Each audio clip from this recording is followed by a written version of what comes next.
Hi everyone, today I'm going to be colouring in this fuchsia. Now this is a flower in this wreath which is in Johanna Basford's weekly planner. It is the week of starting the 18th of January. So I've decided to sort of do each little bit one by one and to start with the little fuchsia here. Now I've got a picture of a fuchsia beside me so that it can give me a little bit of guidance. So I'm firstly going to start with this, this sort of, let me point, this bit here. Now this in the fuchsia that I'm doing is the darkest part and it's purpley, so I'm using my Staedtler Ergosoft because this is number 6. Because it's such a fine print on this page, they're quite small. So I'm going to use a base of this purple, but it's not actually this dark, the one that I'm copying. I'm just having a little look at it every so often.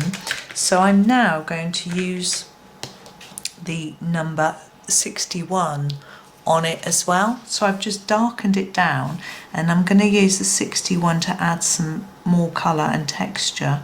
So I'm going to do a harder pressure here nearer this petal and then lighter towards the end. This is because there'd be some shadow from this petal at the top.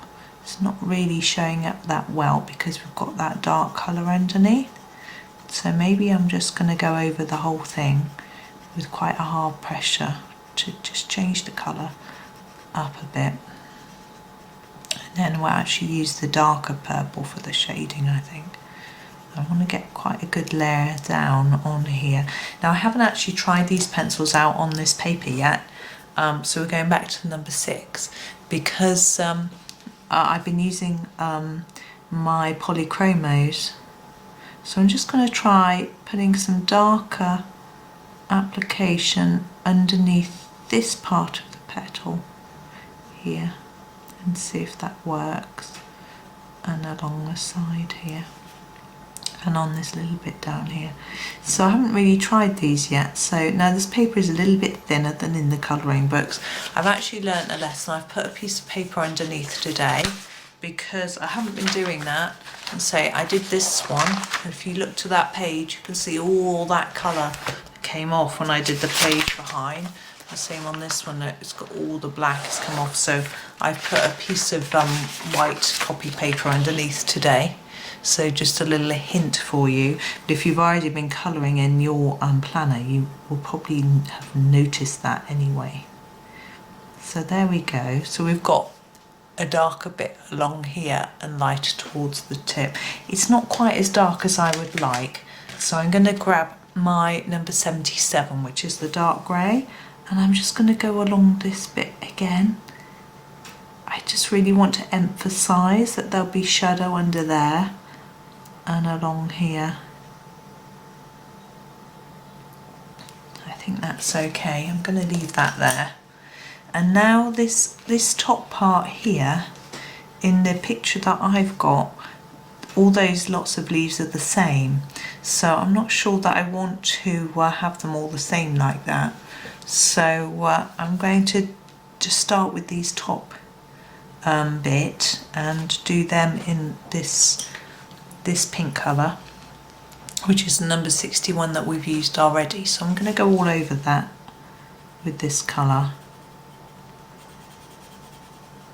just quite roughly, and then think about the shading. So under here we want it to be darker, and then trying to fade that out towards the tip. Now this one's on the top, there's going to be catching a light moss that's going to be fainter, so I'm only going to do another little layer on that, and this one under here, more pressure again down towards the corner.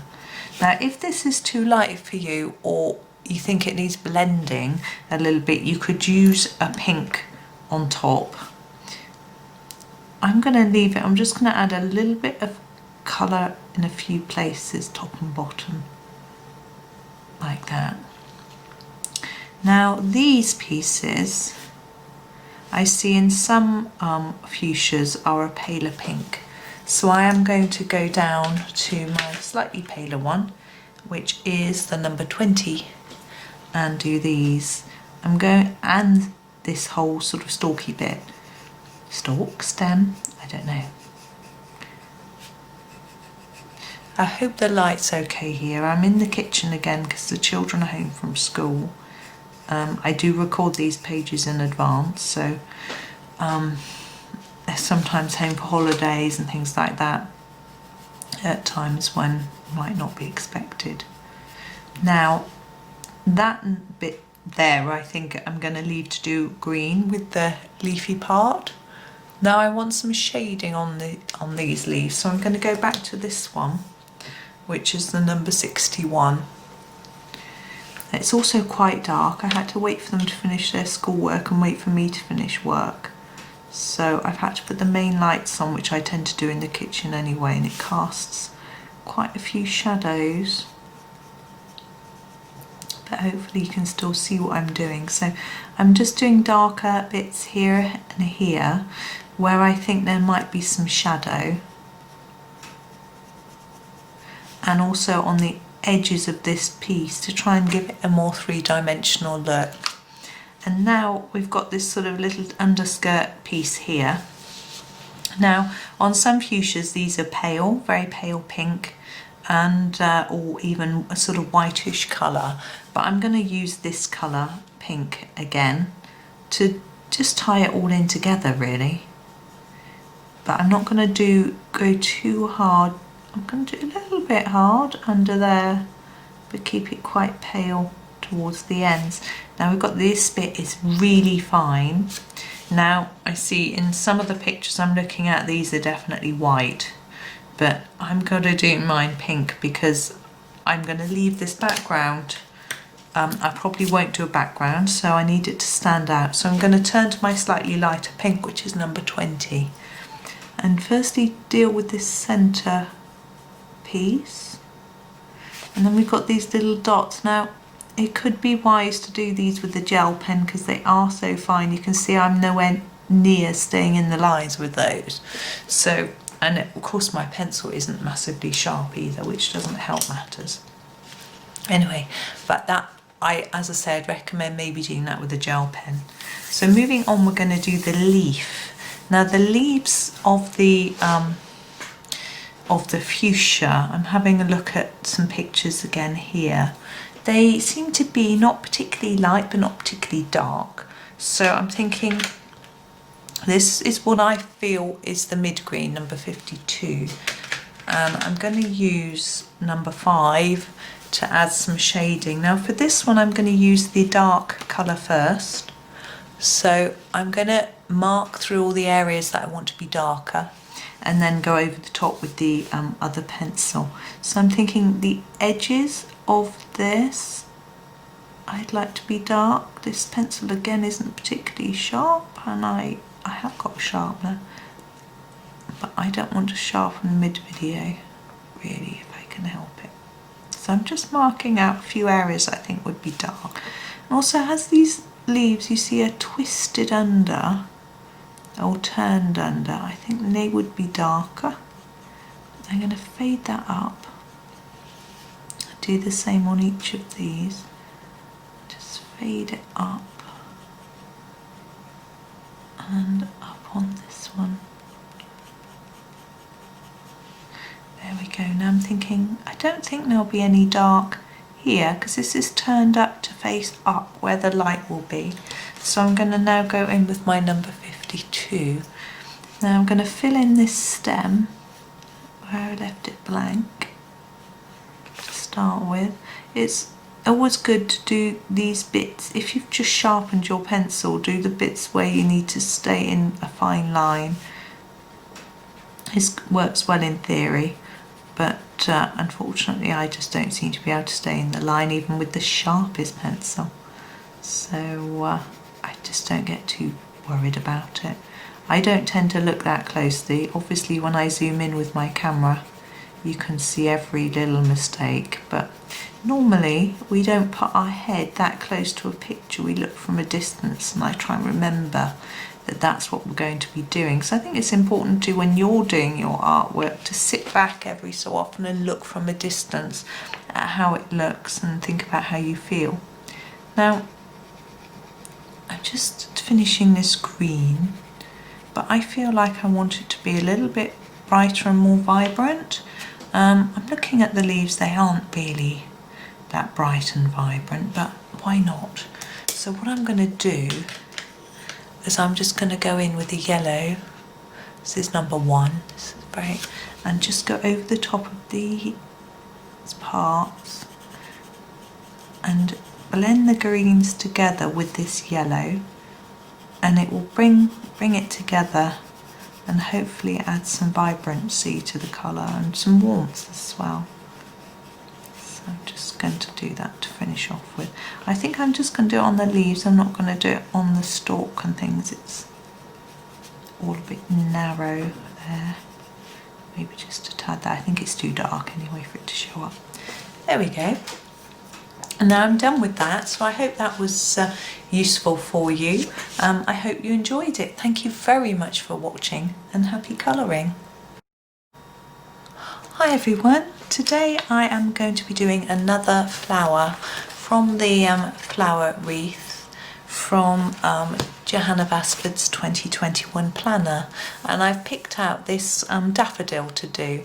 It's very spring-like, we're not quite in spring yet, but I thought it would be lovely to do it. It's lovely, bright and cheerful, and yellows can be a little bit of a problem, so I thought it might be fun, well for me anyway, so I thought it might be fun to challenge myself to do a yellow picture, and also hopefully it might be helpful to any of you that might struggle as well. I'm actually going to start with an orange. I'm using my Staedtler Ergosofts again.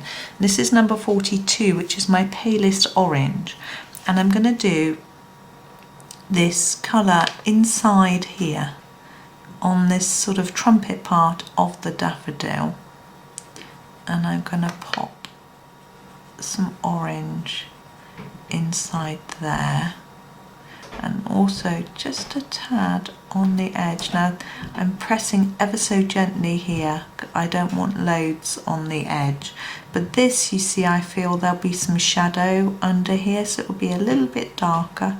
And in fact I'm going to grab my slightly darker orange, which is this number 4, and I'm just going to go along the edge. I don't know how well you can see, I've tried to zoom in as far as I can, along the edge where there will be more shadow, and just try and blend and fade it out towards the edge with using this sort of round and round scumbling motion.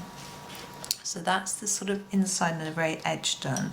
And then I'm going to go in with the sort of dark yellow colour, the number 11. It's quite an orangey yellow, and I'm going to work up this centre part with this. I'm going to use these stripy movements, because if you look, there are these lines on here anyway, indicating that it might have sort of lines on it, and we could actually emphasize these with some colour in a moment. So I'm just taking that up to the middle, and I'm going to just do a slightly lighter bit just towards the middle with number 1, and just take it all the way up. This one I'm going to put a bit more pressure down and just sort of blend it and join it up together. Now I'm not sure if we can emphasize these lines. I'm going to take this darker orange, number 4, and use it very gently. And I'm looking carefully, thinking which ones will be dipped in. I'm thinking that one, that there, down here and here, and then in there, and just putting a few lines in there and pushing them up like that. Now we have the outside petals. Now quite often there's a bit of shadow on these, and in the photographs that I'm looking at, I've just gone into a search engine and looked, there's often quite a lot of black or grey. Now I'm slightly reluctant to do black or grey on such a pretty flower, so I'm going to do my shading in number 11, and I'm going to just pop some under here.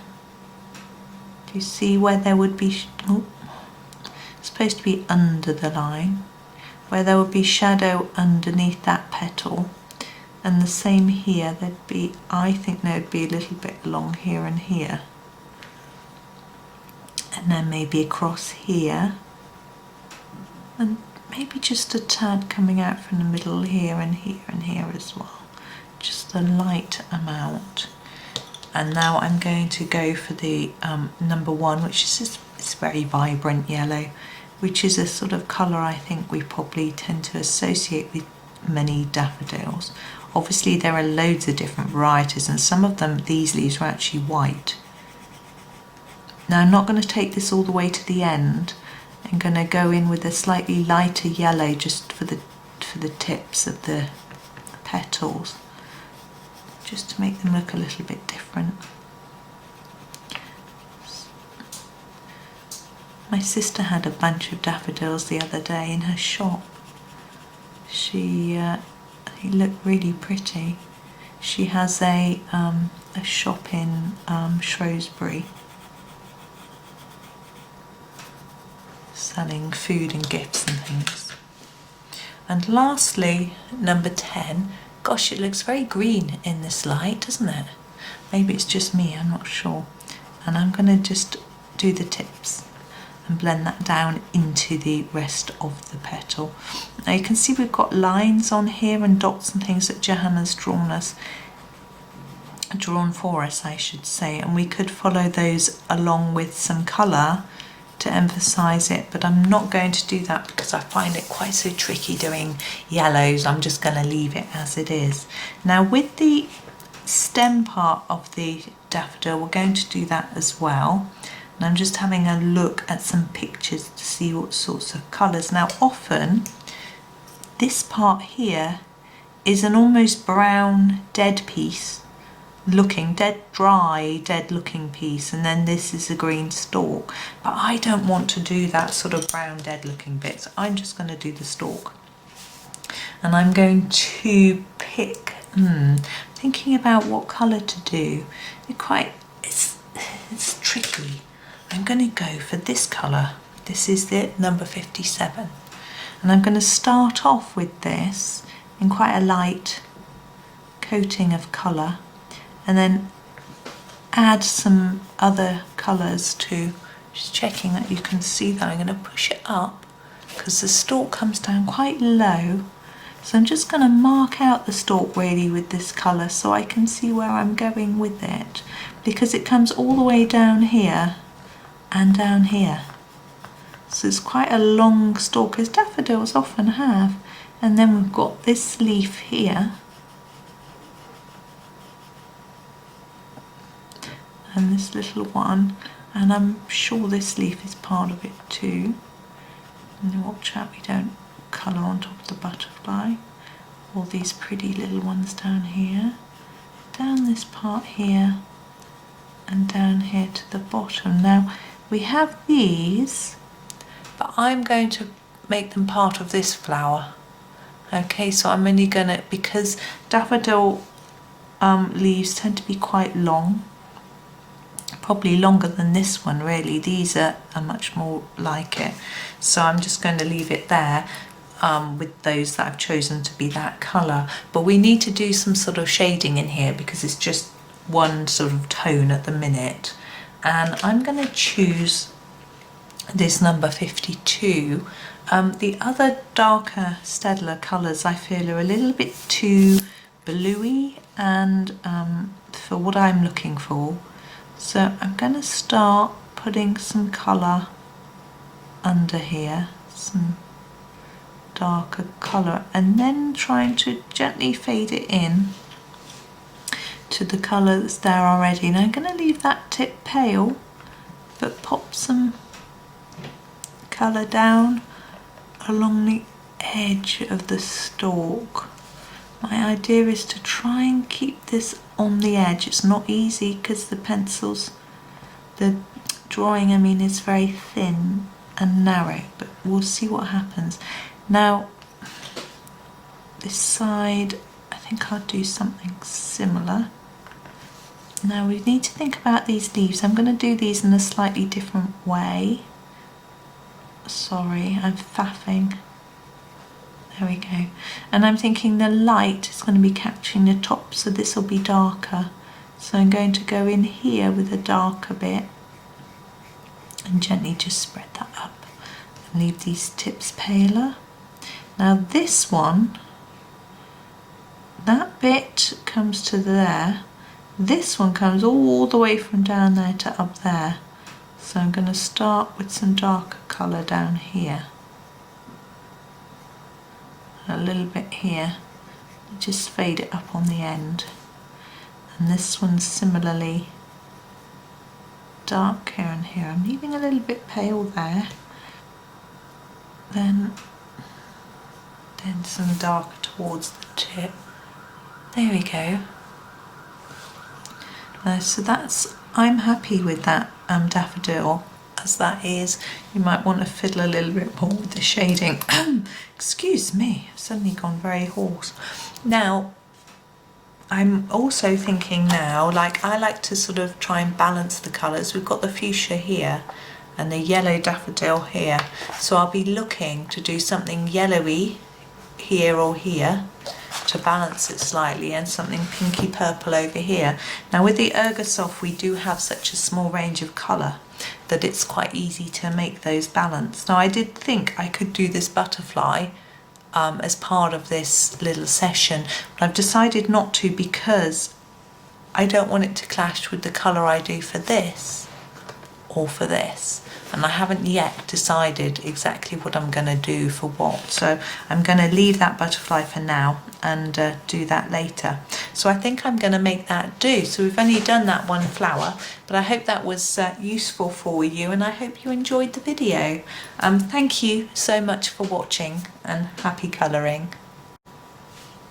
Hi everyone, today I'm going to be doing another flower from this lovely flower wreath. This is in Johanna Basford's weekly planner from 2021, but it's also from World of Flowers, and I decided to do this lily. I have looked up a little picture of a lily that I've decided that I'd like to copy. Now the picture is very pink, which is I think is good because it'll work with this pink fuchsia that's sort of diagonally opposite it on the page. So I'm just going to go in with some pinks right away. Now I'm going to start with number 61. This is quite a vibrant pink, and the lily in the picture that I'm copying is very vibrant. So I'm just going to go through and go over all of these areas in the pink.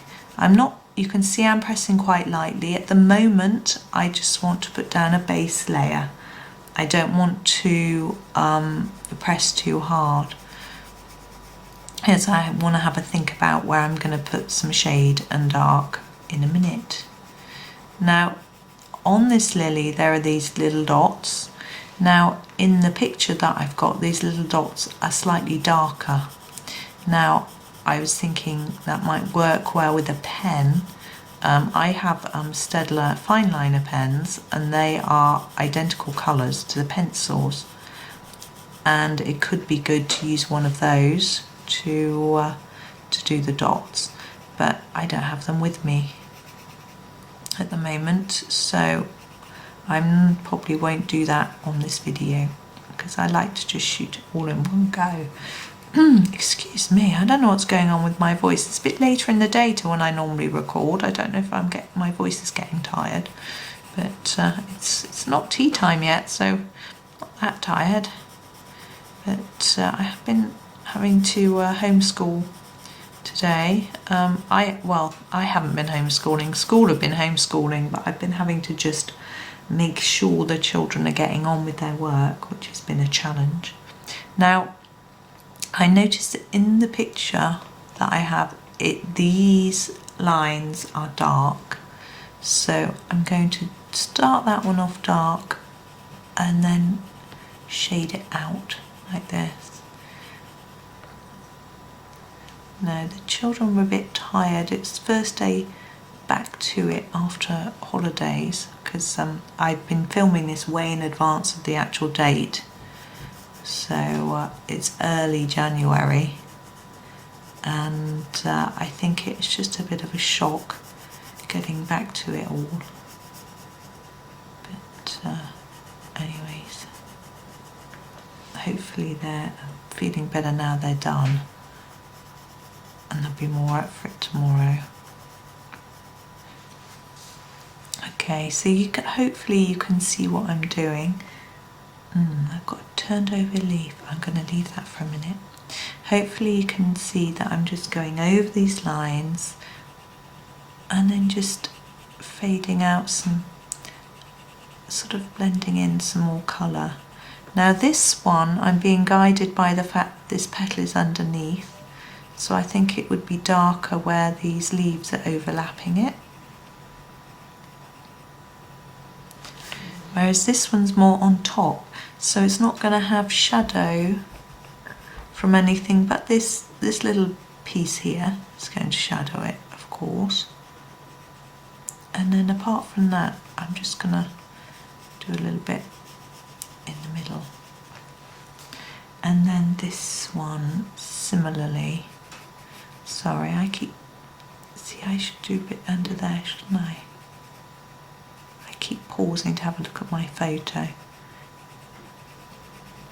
I find using a photo gives me a bit of confidence in thinking about what to do, makes it look a little bit more realistic. I know there's no need for them to look perfectly realistic, but it just helps me get some ideas as to what to do, really. See, this is tipping down, so it's going to be dark down here where there's, whoa, I hope that sound is okay. That's my dishwasher because I'm in the kitchen. It's hopefully it won't be on for too long. I think it's just finished. I think it was just draining out the water, sorry. So a bit darker there, you see, and then lighter here, so we've got this gap.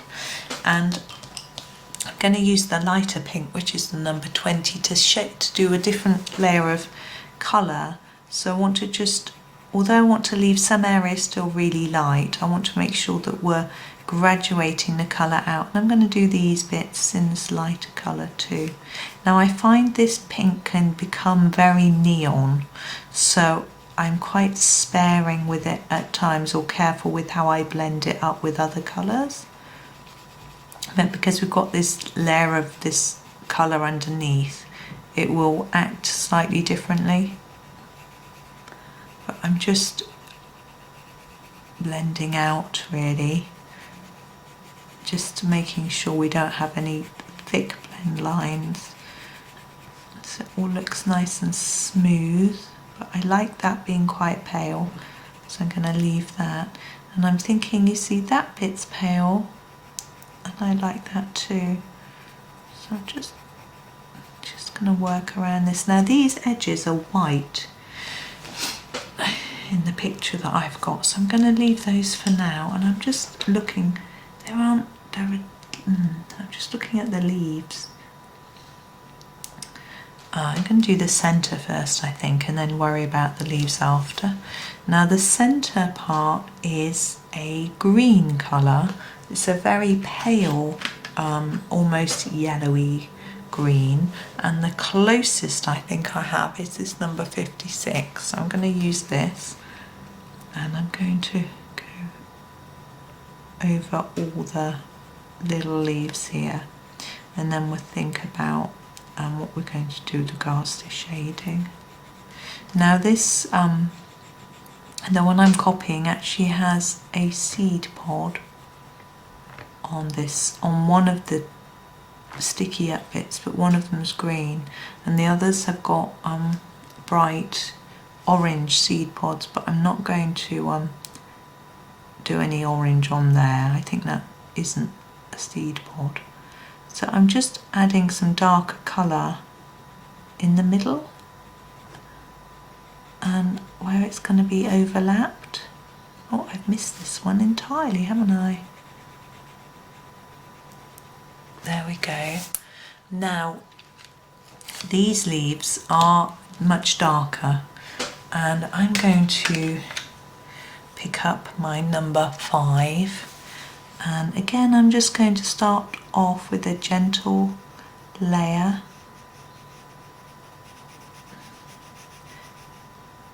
Now what's interesting is these are quite matte, but they do have these lines. Johanna has drawn them really accurately, Sometimes I know that her flowers come out of her imagination, but this one looks really similar to the picture I'm looking at.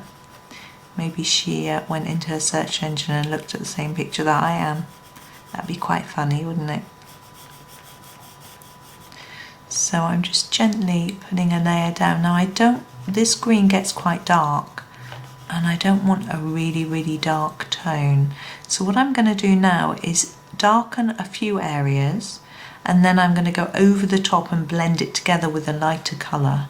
So you'll see, so here where these two leaves are together, there will be some shadow under there, which I'm just going to emphasise it in, and the edge here and up here, and then down here and here and here where it's turned over, and the same here and here. Now going over the top, I'm going to use number 57. Oh, I'm sorry, I haven't been able to see.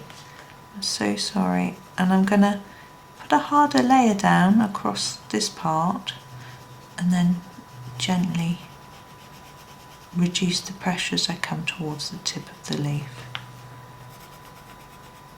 So a heavier layer here and then reduce it towards the tip of the leaf.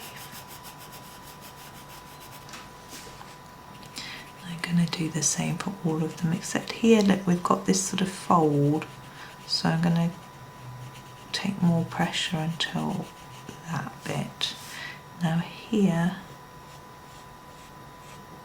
I'm going to make it a little bit darker under there, there we go, and more pressure here and here. And I'm checking you can see. I haven't moved the book at all, but now I'm paranoid that you can't see what I'm doing. There we go. Now we have this white edge. Now we can try whitening it, because this paper to me seems a little bit yellow. So I grab the white, which is 0, and I'm just going to go over the top. Now you could use a white gel pen for this, but I'm still not sure how much it would show up without having a background. So I don't know whether I'm really wasting my time or not. Now of course, even when something's white, it's never all exactly white, so it would be darker here. It's quite fortunate because I've gone over the line with some of the green, but this side here would be darker as well, really.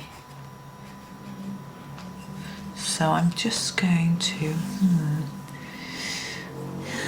darken that a tad. Maybe a little light grey might be in order. So number 80, and I'm just going to look at where it overlaps slightly, maybe the edge here and here, this part, maybe just where it comes out of the centre, just here, look where it overlaps, and a bit here. Might have been sensible to have done this before putting a layer of white down, because it can often create a barrier, make it difficult to colour. But there we go, just checking to see if I've done everything that I want to do. I think I might just do a little bit there. There we go. Now last we've got these dots, and I want to push those dots to make them hard. Now the picture I'm looking has got little flecks all over it, but I'm just going to go over Johanna's dots. Sorry, this is number 61, which is this sort of dark pink. I always think of it as a fuchsia pink, but I don't know.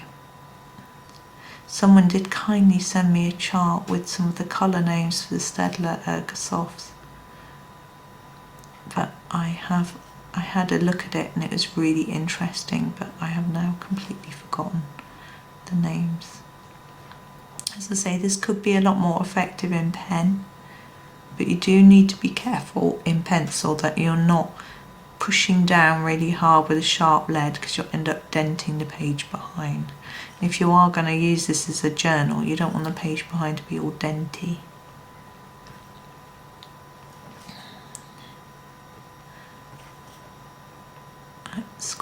It's not easy getting colour out of such a small area of pencil, but we're getting there.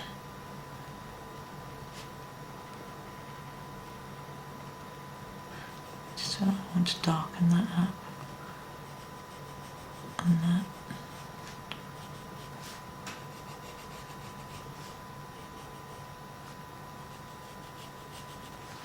There we go. I'm happy with that. I'm done with that one now. So I hope, oh, my chair made a very loud clicky noise. So I hope you enjoyed that video. Thank you very much for watching, and happy colouring. Hi everyone, today I'm going to be colouring this flower here. This is from this flower wreath, which is from Johanna Basford's 2021 weekly planner, and it's also from World of Flowers. And I have identified this flower as a passion flower. It doesn't look identical to the passion flowers that I have found when I've looked on my search engine, but I'm going to have a go and colour it like one of those, because they do look very pretty. Now, there are a few different types of passion flower, and they look different to each other, and I had no idea. I know very little about them. So I've got a picture of one in front of me, which I'm going to use as a guide for the colours. And I'm going to be using my Staedtler Ergosoft Pencils. And I'm going to start with pink number 20. Now, this particular one I found has got alternating petals in different colours. So I'm thinking pink, green, pink, green, pink, green, pink, green, pink, green. That will work. I was just checking. So if you haven't got the right number of petals, it's not going to quite work. So I'm going to do the pink ones. Now I'm going to do the whole thing pink. Johanna's done this line, but I'm going to leave that at the minute, and I'm just going to do every petal. This is a very light amount of pink. I don't want it too dark at the moment. I'm just going to sort of do a light layer across every petal. I find it really relaxing doing this, and of course you could always just leave it with this light layer. You don't need to add any more colour than just the one layer if you don't want to. Now, I was doing some colouring last night, and I needed to do something really, really relaxing, which of course colouring is. And to make it ultra relaxing, I just coloured each part that I was colouring, each petal, in just an even layer of colour, and a really gentle, light, relaxing colour. And it was really nice just doing it like this. You know, sometimes I have to remind myself that I don't colour, that colouring is about relaxation. Now, the flower in the picture, some of the petals have got a little bit of a turned over part on some of the edges, and some of them haven't. What I'm going to do is assume that this is a slightly turned in, and so under here it would be a bit, there'd be some shade from this part of the petal. So I'm going to go all the way around this line here that Johanna's drawn in with a bit of a darker colour, and then just fade that towards the middle. It's just really simple. Now, also where we've got the edge of these long pieces, I don't know what they are, stem stalky bits, not really, are they? Oh, I've missed that bit. I feel it might be just a little bit darker. So again here, a little bit darker here coming in, and maybe under here as well where this flower's overlapping, and around the edge of here. So just the same again. So you see, I just put a line around and just try and scumble it around so it fades in a little bit, blends in a little bit. And all the way around. So it's quite fun having this, gosh, I don't know if you can hear that, my boiler is clanking away. It's cold in here today. It's working really hard to keep us all warm. This year I've got a magical jungle I'm going to be working through for a while. I may not do lots of tutorials on it because I'm aiming to do quite a few from this planner. Now I'm just having a look at the picture. Now these are green in my picture, a very pale, almost whitish green. I don't quite have that shade, but I'm going to use this one, number 56. I rather like this shade of green, and I'm going to use exactly the same technique as I did for the other petals. So I'm just going to start off with a light layer. This hardly shows up. Gosh, I'm sorry about the lighting. It doesn't look quite so yellow as sometimes when I film down here in the kitchen, but I'm aware that my hands and my head often shade the page. It's just because of the strong overhead light. I try not to use overhead lights when I film up in the sitting room, but with the children at home, homeschooling, there's not a lot of choice but to come down into the kitchen and film. It's very dark outside too, so I can't not have the light on. This kitchen's always dark anyway, even on the brightest of days. So anyway, hopefully you can cope with the annoyance of the light. It's really bright for me, which is nice. Sometimes when I'm colouring upstairs, what's going on here? We've got, that should be pink, shouldn't it? When I'm colouring upstairs, I can hardly see, but the camera adjusts the light so you can. But this is nice and bright for me. I think that bit's green. There we go. So I've done this basic, and then like I did with the pink, I'm going to do some layer around here and through these bits. Just do it gently. Now in the real plant, these petals look really quite waxy, but I just can't get that effect. So I haven't really gone around there very much, have I? So I'm just trying to replicate the colour and see if we can make them look pretty.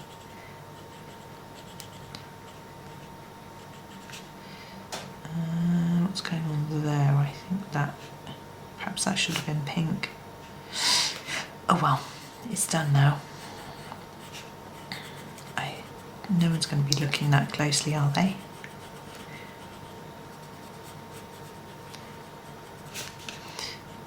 So anyway, as I was saying, I'm going to be working through Magical Jungle, but I'm also going to be doing tutorials from the journal a lot. Now this page is going to be loads of material, so that's really great. And I'm just going to check the flower now. It has got these long pieces are a dark purple, so I'm going to go for number 6. I'm just going to do them all in a fairly even stroke. Now I don't want to do them really dark because I think they might stand out for the wrong reasons.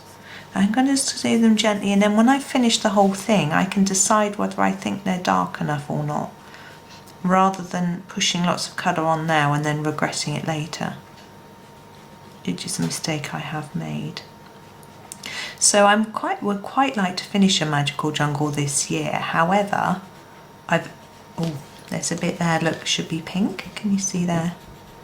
However, I have only just started it, and I know Johanna's got her miniature enchanted forest coming out in February, which I've already got on pre-order and aim to work through some pictures.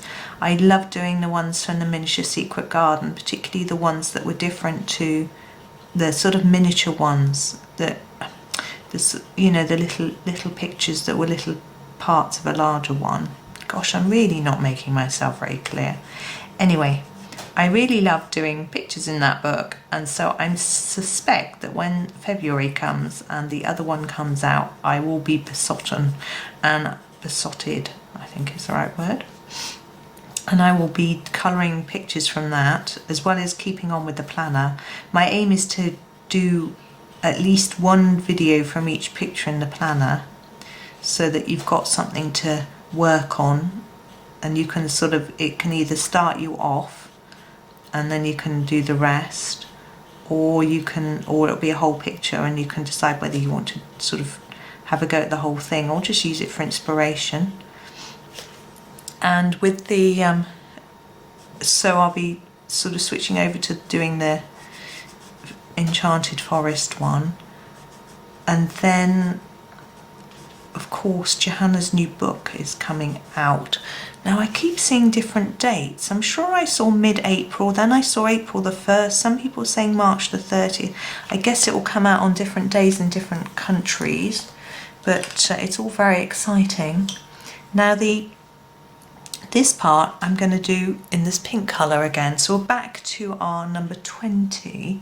Looking at my picture, I think that's the nearest to this particular one that I've picked. So I'm just going to do it really lightly and see what it looks like. So yes, once Johanna's new book comes out, I'm sure I'm going to be wanting to do some things from there. It seems a long time away, April, March, whenever it's going to be. But now in this bit here, here and here, it looks like it's purple. It's quite, so I'm going to do purple, and I think it will bring together all this. It will look like these pieces are passing under this bit, maybe. Sorry, I didn't give you the number. This is the number 6, which I used before. So it's going to be quite an exciting year with Johanna's new books coming out. Now these bits are a lemony yellow, so I'm going to grab the number 10, which is, gosh, it looks fluorescent, doesn't it? And we'll have a go at that. So I've got her new book on pre-order as well, so I'm hoping that I'll get them early, so that I can do a flip through as soon as they arrive, because I know I'll be excited. I don't know about everybody else.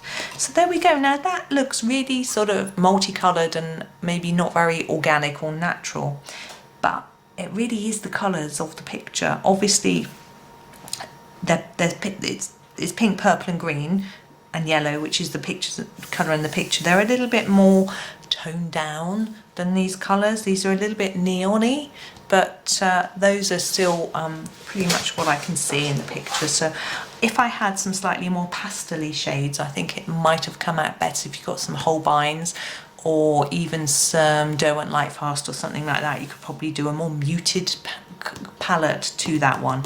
But there we go. That's how I've interpreted it with my Ergosoft. So I hope you enjoyed that one. Thank you for watching and happy colouring.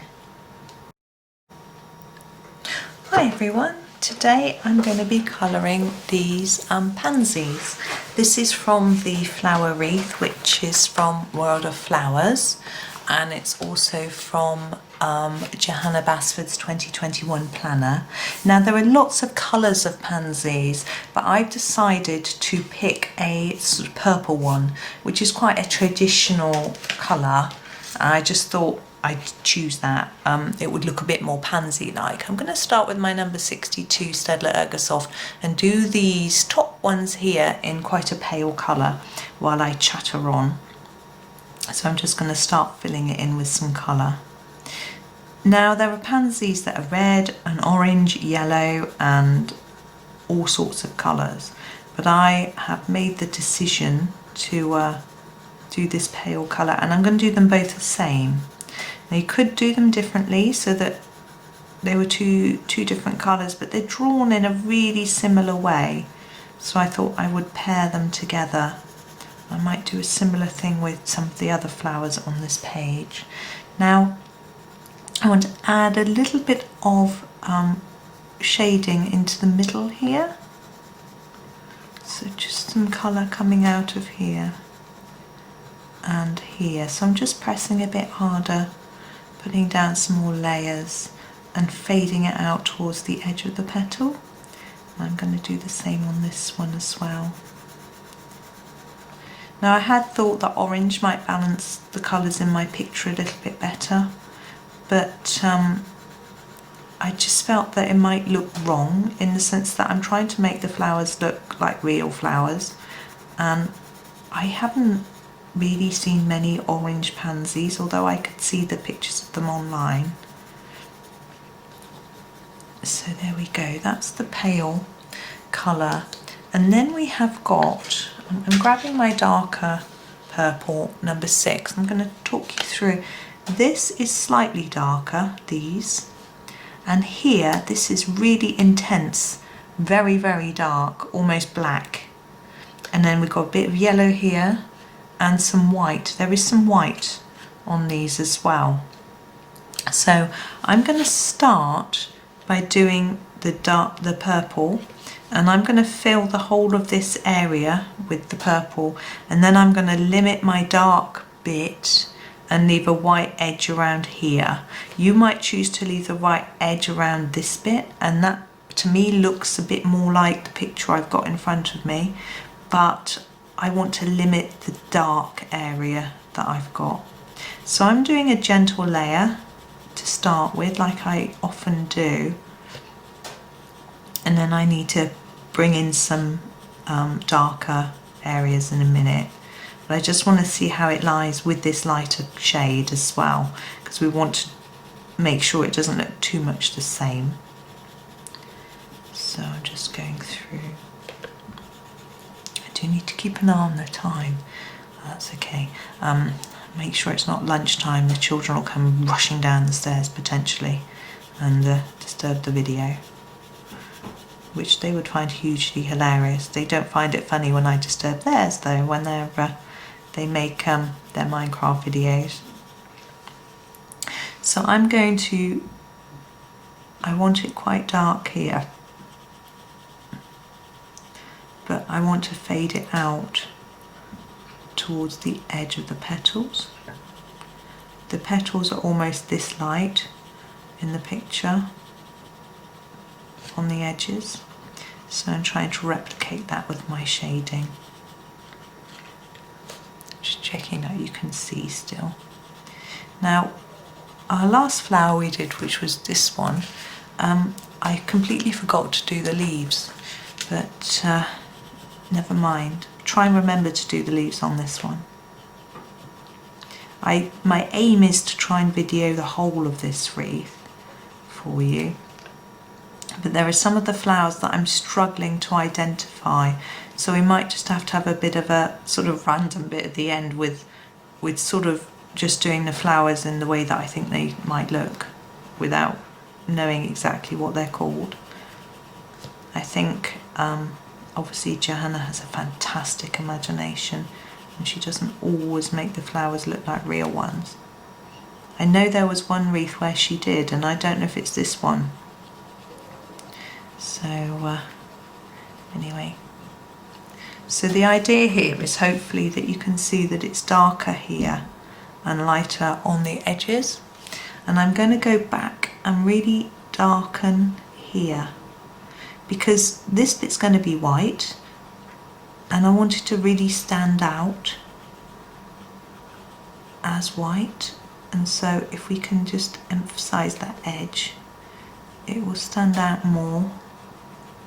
So I'm just putting another layer of colour down, and then I'm going to check and make sure it doesn't look too odd. Like here there's a bit of a line, so I'm just going to try and blend that out a little bit.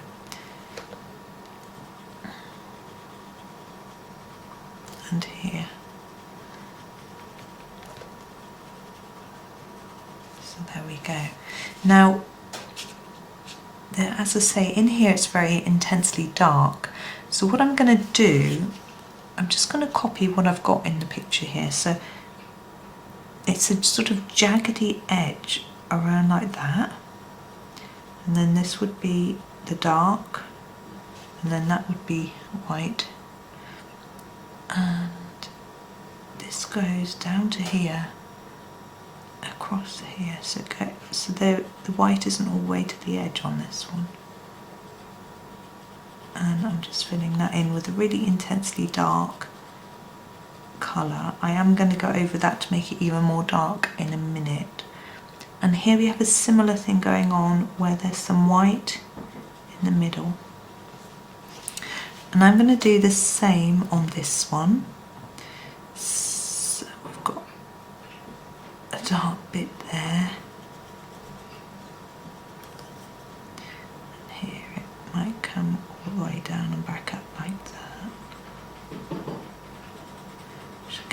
noisy magpie outside shouting at me. I haven't got any bird seed, so he's gonna have to keep shouting. It's not gonna get any.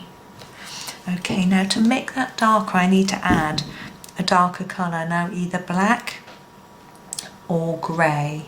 Now black is quite harsh, so I'm going to go in with the grey. This is the number 8, so it's a dark grey. If you've got the light grey, don't do that because you'll lighten it. So if you don't have this dark grey, use the black. And I'm going to go all over this in a layer of black. But I'm not pressing massively hard, I hope you can see. Still staying fairly gentle. So I don't want it to look black, I just want it to look dark.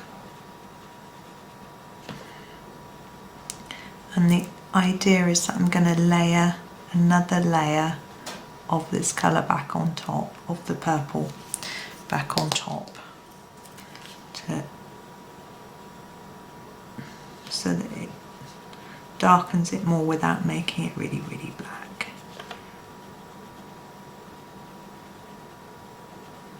There we go. So that's that bit. And now we need a little bit of yellow to go in the middle. Now this is a fairly vibrant yellow. I'm going to pick my number 1, which is like this. It's a different yellow to the one I used here. And I'm trying to see where it goes in the picture. I'm going to do it on that bit. I'm pressing quite hard. It's quite hard to get yellow out of this pencil. Press, press, press. Let's get some out. There we go. And I think these bits to me look white in the picture, so I'm going to leave those. Now, these little bits of leaves here and here, which I'm going to do next. They're very small, so I'm just going to use one colour. Now I've used a lot of this colour already. I'm going to use number 52, I mean on this whole picture, not today obviously. And I'm just going to colour them in a vibrant block of this colour. Obviously these ones are a little bit bigger, so we could potentially shade them, but I'm not, I'm just going to leave them plain. I think they'll look fine. Now we've got these much bigger leaves though, here, here, here and here, and I'm looking in my picture of these pansies and I can't really see the leaves, so I'm just going to go back on my search engine and have a look at leaves, and they look, yeah, there's nothing too remarkable.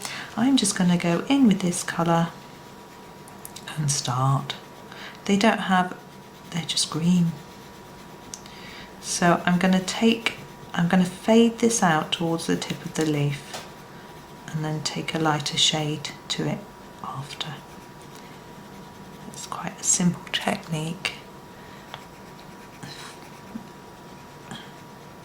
And these have got 2 sets of leaves, these little leaves and these big leaves, a little bit unusual, but fun at the same time. I guess it just adds a bit of interest and detail to the picture. That's it. Make sure you don't sort of suddenly stop and have a line, if you can. Try to blend it out towards the end.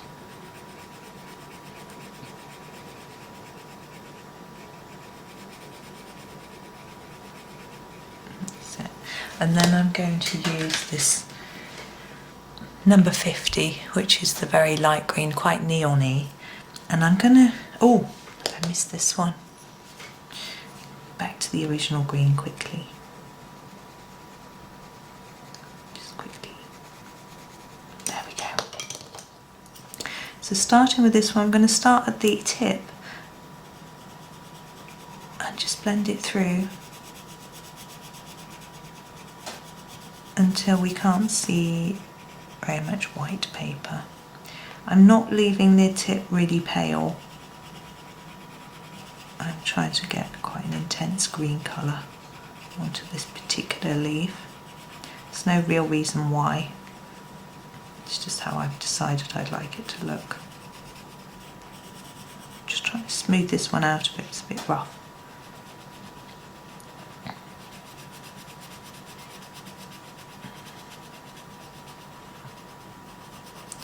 There we go, and then we've got this last little one to go. And now we'll be done with our pansies.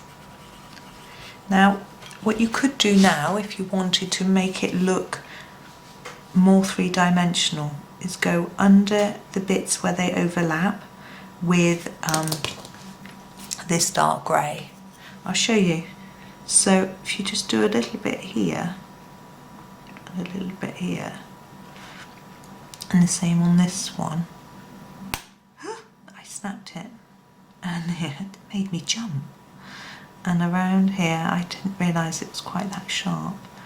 And here, it emphasises where the edges are and where they overlap. This one's intermingled together.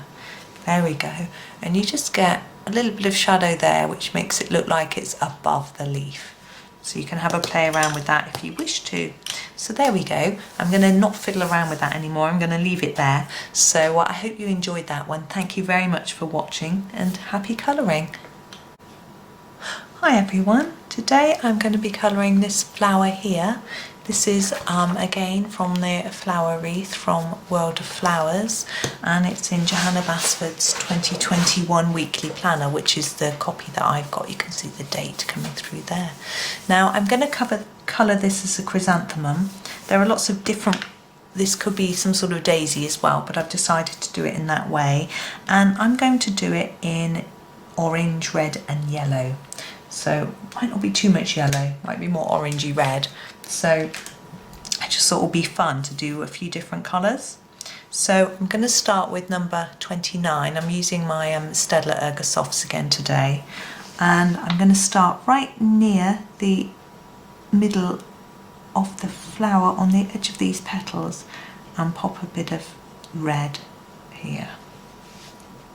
Now the colour on the petals is going to graduate out from red to orange, with a very light orange on the tips, or maybe even a yellow. I'll see how it takes me, but I'm just starting with this dark colour along here.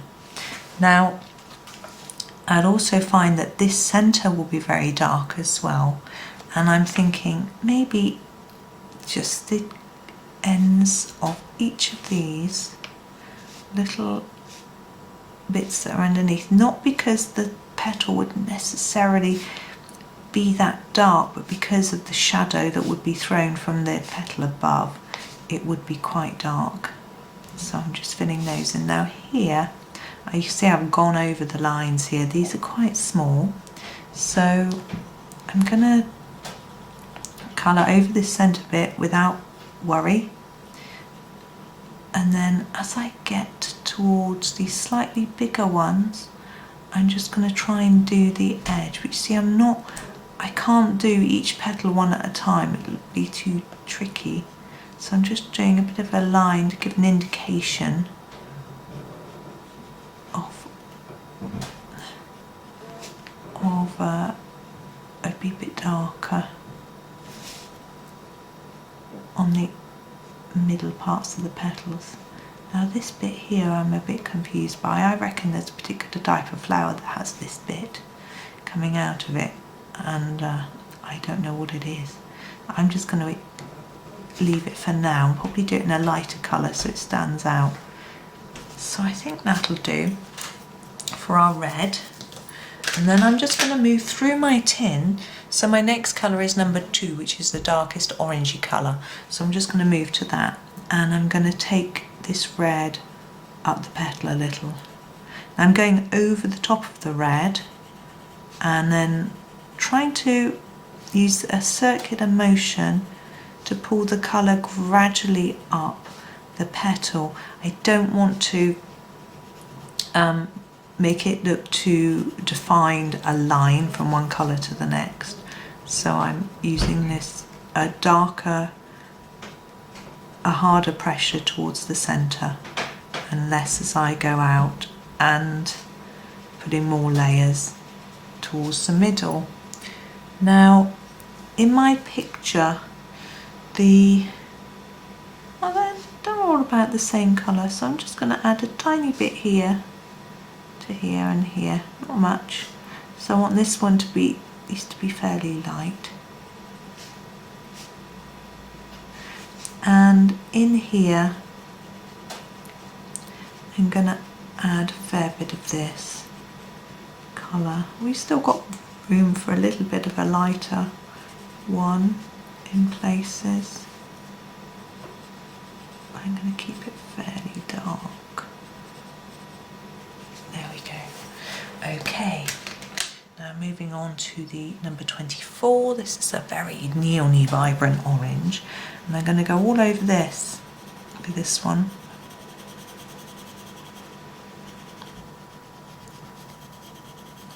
Now if this was much bigger we could do a much more defined graduated shading on it, but it's very fine, particularly on this diary version, which is smaller than the original.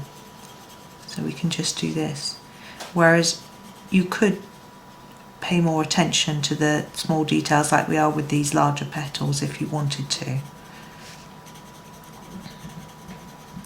But you see I'm using a similar technique to before. I'm actually using a line-y method up and down rather than this round and round scumbling method. There's so much movement going on upstairs, it's distracting me a bit. I'm wondering whether the children have given up on their schoolwork or not. I'll have to go and check on them in a bit, I think. I'm not going to add any of this to the bottom petals. I want them to stay lighter. Now we're going for number 4. So you can see we're quickly moving along the colours in the box, getting slowly lighter. Now I keep the colours in my tin in order, so it makes it a little bit easier when I'm grabbing one and I want to find the next shade, because they're in the right order already.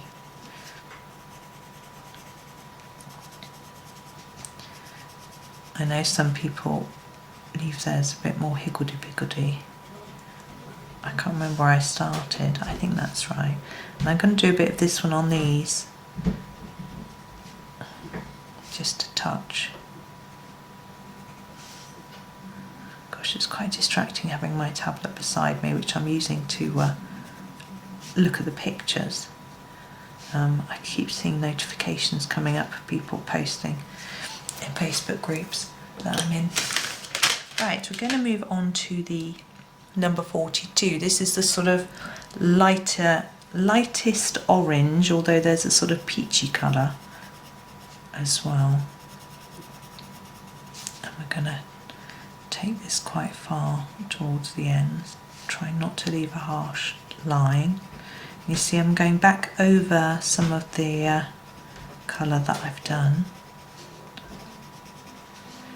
Oh, I've just remembered what the children are doing. They've got a PE lesson, so they're probably running up and down the room or on the exercise bike.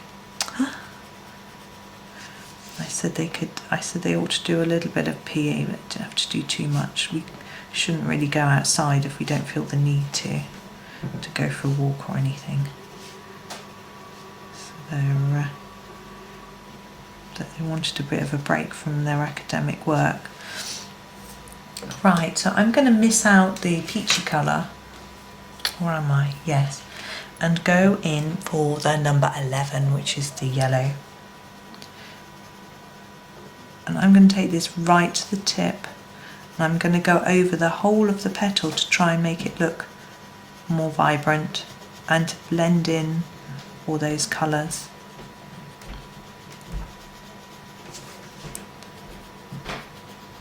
Yeah, they're a little unsure about work at the minute. Their GCSEs have potentially been cancelled. We're expecting an announcement today, and then school will let us know what they're going to do from then on.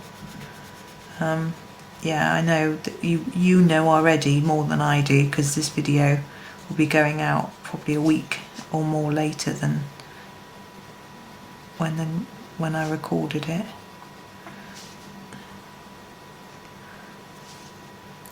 But the uncertainty is difficult for them, especially as they haven't done any mocks, so and they didn't do any summer exams either because of schools being shut. They've got no results to base their grades on, so they're quite worried.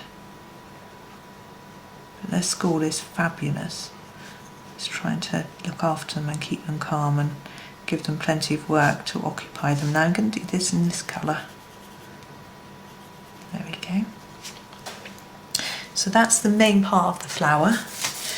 Oh, and there are some leaves here, but I think these are part of these daisies, which I'm going to do in a separate video. So I'm just going to leave it there, I think.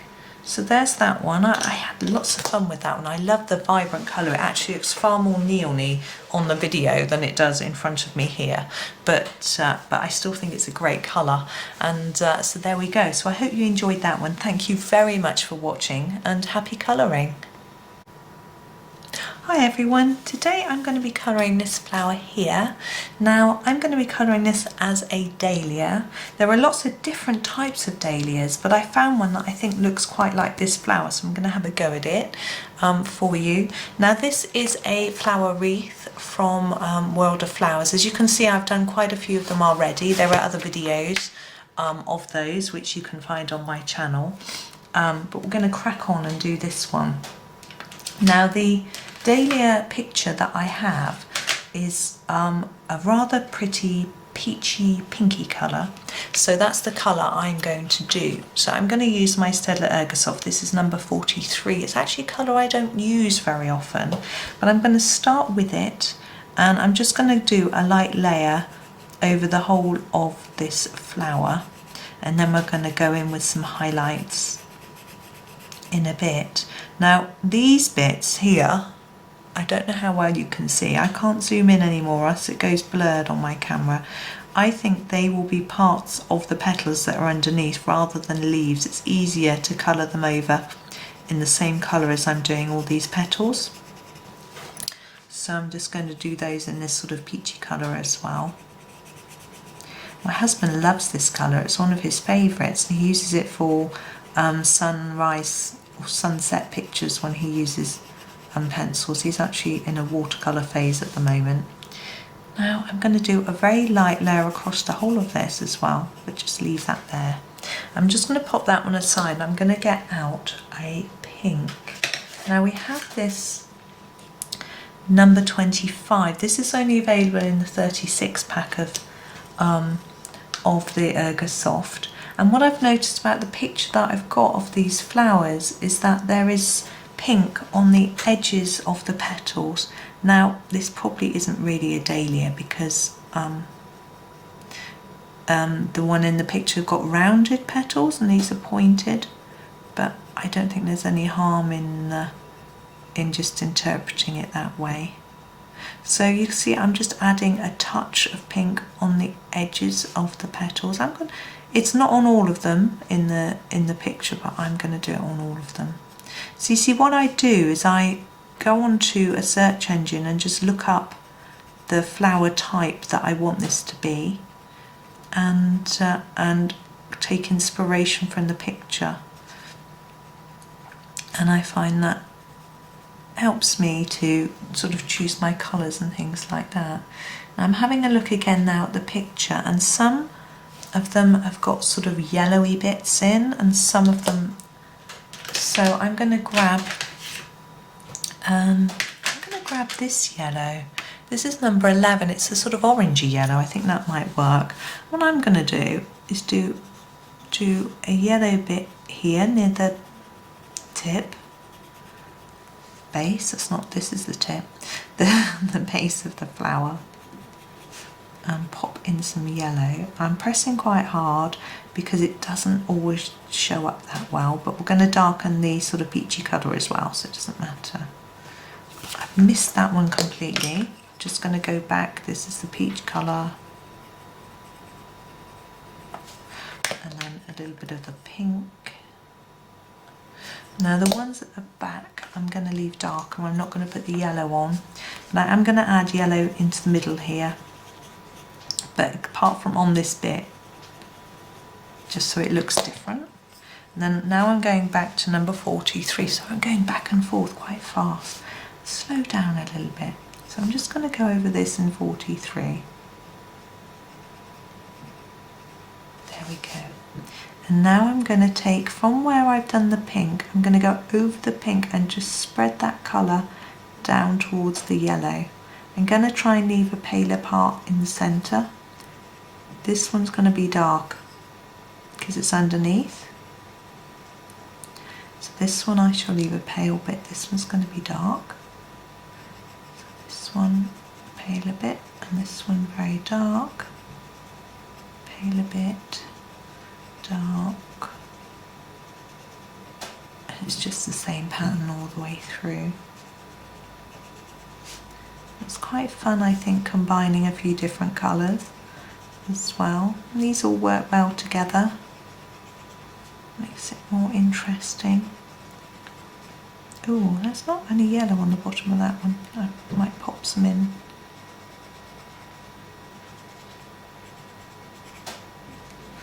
There we go. And you can just keep going on with that until you get the shade that you feel looks right for you. And I'm happy with that. It doesn't look anything like the picture, but I still think it looks quite pretty. For me anyway, I'm happy. Now we've got various leaves to do here as well. Now we've got these little tiny ones, which, yeah, and we've got these larger ones. I'm going to start with the larger ones. I'm going to use one of my favourite greens, which is the number 57. And what I'm going to do is try and do quite a dark application of the green near the petals. And what I'm doing to get that is I'm pressing fairly hard and I'm going over it a few times, and then I'm drawing it out towards the edge of the leaf with a lighter pressure and with less layers. I feel like I often explain the same thing to you over and over again about how to do it, but I hope it helps. And then you see I've gently brought the colour out, but I don't want to take it to the tip. We'll take another shade of green in there. So we're going to do exactly the same for every leaf. It sounds like my husband's walking around upstairs now. I expect he's looking for some lunch.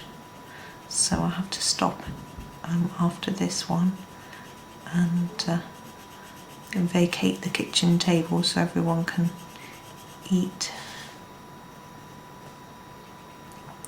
So here, where there'll be quite a lot of shadow between those two, you could pop in some grey or brown to make it look more, to make it look like there's a shadow there. I might forget, so I'm telling you now, especially as I've got that feeling that the family want me to hurry up. I don't know if you know what I mean, it's quite disconcerting. So what I'm going to do is I'm not going to do these little leaves, I shall save them for another video.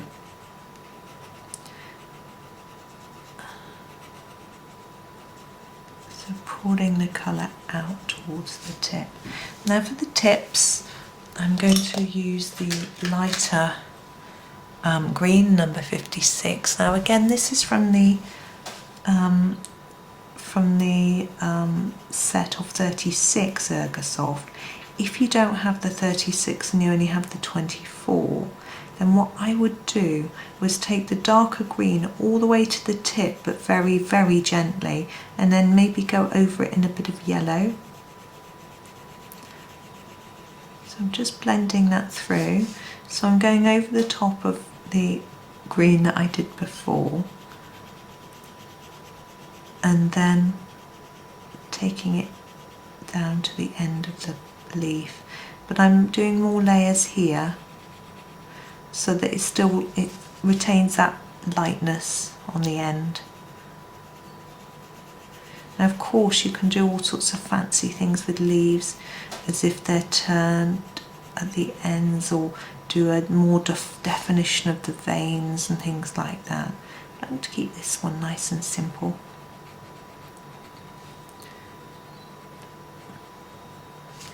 There we go. I'm going to check in the camera, and actually I might add a little bit of yellow on the ends, but I'm actually going to pick this one, the 11, which we've used before, and I think it will just tie in better. I'm just going to add a gentle layer to the tip of each leaf. It just adds some vibrancy. It might not come out on the camera, but I can see the difference. You'll be able to see the difference if you do one and then look at the others. You'll be able to see the difference. Sometimes I even add a little bit of orange on the ends. I'm going to take this pink. This is the pink we used for the tips of these, and just add the tiniest bit on the tip of each leaf. Hopefully it will look orangey, and just tie it all together. I'm going to sneeze. Ooh. Excuse me. I'm so sorry. Right, so there we go. That's all finished. So I hope you enjoyed that little dahlia demonstration. Thank you very much for watching, and happy colouring. Hi everyone. Today I'm working again on this flower wreath, which is from World of Flowers, and also my copy is in Johanna Basford's 2021 planner. I am planning, in case you're wondering, on doing the whole of this wreath in video, so I will complete the whole thing. And I've also just noticed earlier that these two buds here are for the fuchsia. That's the very first video, and I missed those out, so we'll be going back to those when we do some flowers over that side. But today we're going to be doing this flower here. Now I've decided to do this as a Gerbera Daisy. Obviously you could do it, it could be a chrysanthemum, it could be a dahlia, it could be just anything really, but that's how I've decided to do it. So I've been having a little look at pictures of those, and I'm going to do it in an orangey colour. Now we did an orange one here, and I think it will sort of balance it out if we have one here. I do like yellow Gerbera Daisies, but because it's right next to yellow Daffodil, I thought we might do it orange. We have got some orange here, but the other choice is really a pink, which we've got lots and lots of, and they don't seem to come, as far as I can tell, when I'm sort of flicking through my search engine, in blue. So I'm going to do it orange, just to give it a little bit of realism. Obviously we don't have to make them look exactly real, and you could do yours in a completely different colour. But I'm going to use my Staedtler Ergosoft, as I have been for all of these, and I'm going to start with 24 and just start colouring. And I'm going to use I find this quite difficult with this ring here. I'm actually going to turn it round and do it that way, so my hand isn't leaning on the ring, so I'm upside down, as you can see. It'll really confuse me when I'm editing that this is now upside down, but never mind. I'm just going to go for it. Now what I'm going to do is do a few shades of orange. So I'm going to do the darker shades towards the middle. This is what I tend to do normally with most flowers, and when I have had a look at the daisy pictures, the Gerbera pictures, they're sort of a bit like this. They do have quite a lot more shading in than I'm going to put into this picture, but I'm going to keep it simple. So here we go. I'm just going to work around all of the flowers using this same colour, all of the petals, sorry, using this same colour. So it's quite straightforward, nice and easy and relaxing and simple. Now I've got to think about this middle part as well. In the pictures that I'm looking at, this middle part, the little tiny petals are the same colour as the outside petals, and the very middle part is black actually. So we'll address that later. Often when I'm doing a picture with a lot of black in, I do the black a little bit later on in the picture. That's because colours can sometimes smudge. I find Ergosoft don't actually, I've never had the problem with them, but some brands do, and this means that there's a risk of you smudging that black across your page, and if you're using a blending pencil or something like that, that could be even more risky. Now these little petals that are behind, these are going to be a little bit more shady, so I'm going to do these dark like this. I'm going to leave some light for the tip, hopefully. I seem to not be doing that very successfully, but I'm thinking these petals here will be forming a shadow, so it'll be a bit darker. Now obviously shadow isn't always, I think that should be the leaf. I'm going to rub that bit out. This is my lovely little rubber, which has been down here in the kitchen all day waiting for me to make more videos. This is Tombow Tombow Mono. You can see it's got a lovely little fine point, and I needed it earlier on upstairs when I was colouring a picture up there. I was going to film much earlier in the day today, but the dishwasher and washing machine were all on making a noise. It rather delayed me, which was a shame, because I was really looking forward to just getting on and doing lots. I tend to do my videos. I'm just going to go and darken this centre bit a little bit more. I try and make my videos in little batches. It makes it easier, I find, to edit in batches as well. So that's what I tend to do. And also it means I can't always do them in the week, so I can sometimes catch up on the weekend. So I'm going to number 4 orange colour, and I'm going to gently take the colour out. I'm going to go right to the tip. The reason I'm not going to graduate it through lots of colours is because I did it with this one and I want this flower to look different. So I'm going to take this orange right to the tip, and I'll talk you through what I'm doing. So I'm going over what has been done before and using a harder pressure here, and then making it gentler towards the tip. So we're not left with any white paper, but there's only a small coverage on that very end part.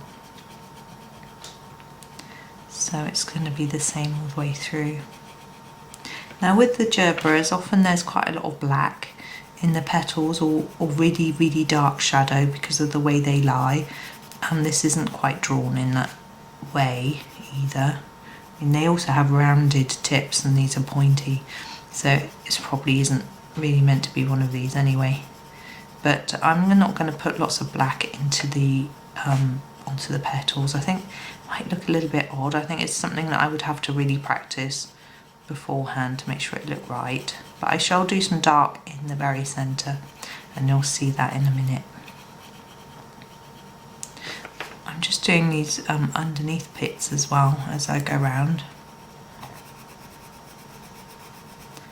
It's nice and simple, this one. And that's probably a bit of leaf as well, but never mind. I've done that. Got too many layers on now. I'm going to do this one in here with this. I'm not going to colour each little bit separately, there's too many. I'm just going to do them like that. And then we come to the centre. Now, I'm not entirely convinced. I'm just looking at my picture. It really does look completely black. So I was wondering whether it might be brown, but it really is black. So I'm going to grab my black and I'm going to do it black. And this is number 9. Just checking it is the black. Sometimes I get muddled between the black and the dark grey. Now, it isn't shiny like, say, an eye, you know, a pupil of an eye or anything. It is matte. So we're not going to do any white highlights on it. I don't have a white pen down here anyway. But it would just stay black like that. It wouldn't have a dot or anything. I'm always quite tempted to do them.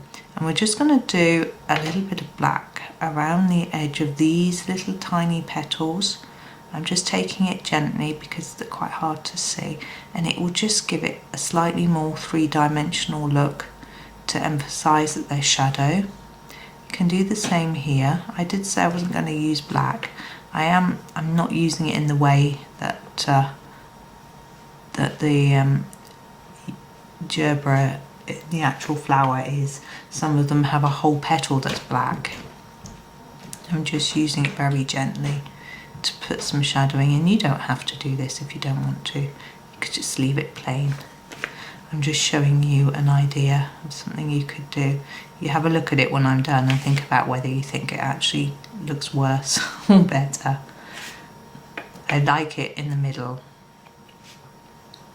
I think that's worked, but I'll have a look at this when I'm done. The problem I have is I have quite a wobbly hand, so it doesn't always go where I want it to go.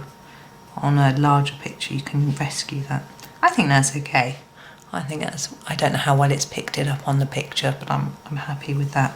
I'm just going to actually put it down because I see we've got this little tendril piece here, which we will do while we do the leaves, and actually there's a bit down here as well. So we fill those in at the same time. Now I'm looking at the leaves. They don't really have leaves. They on a long stalk, and the leaves are way away from the flower heads.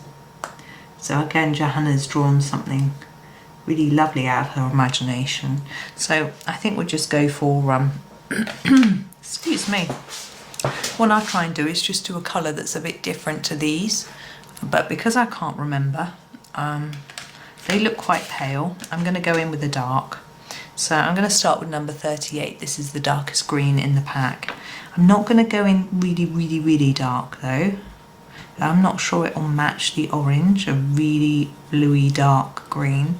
So I'm just going to put a fairly gentle layer in, and that's just going to start us off really. I'm going to take it almost to the tip, but as you can see I've graduated it, so there's more layers of green down here and less at the top. I'm having to go over again. I'm having to practice my pressure a little bit here because I've just been colouring in a picture using Derwent Lightfast pencils.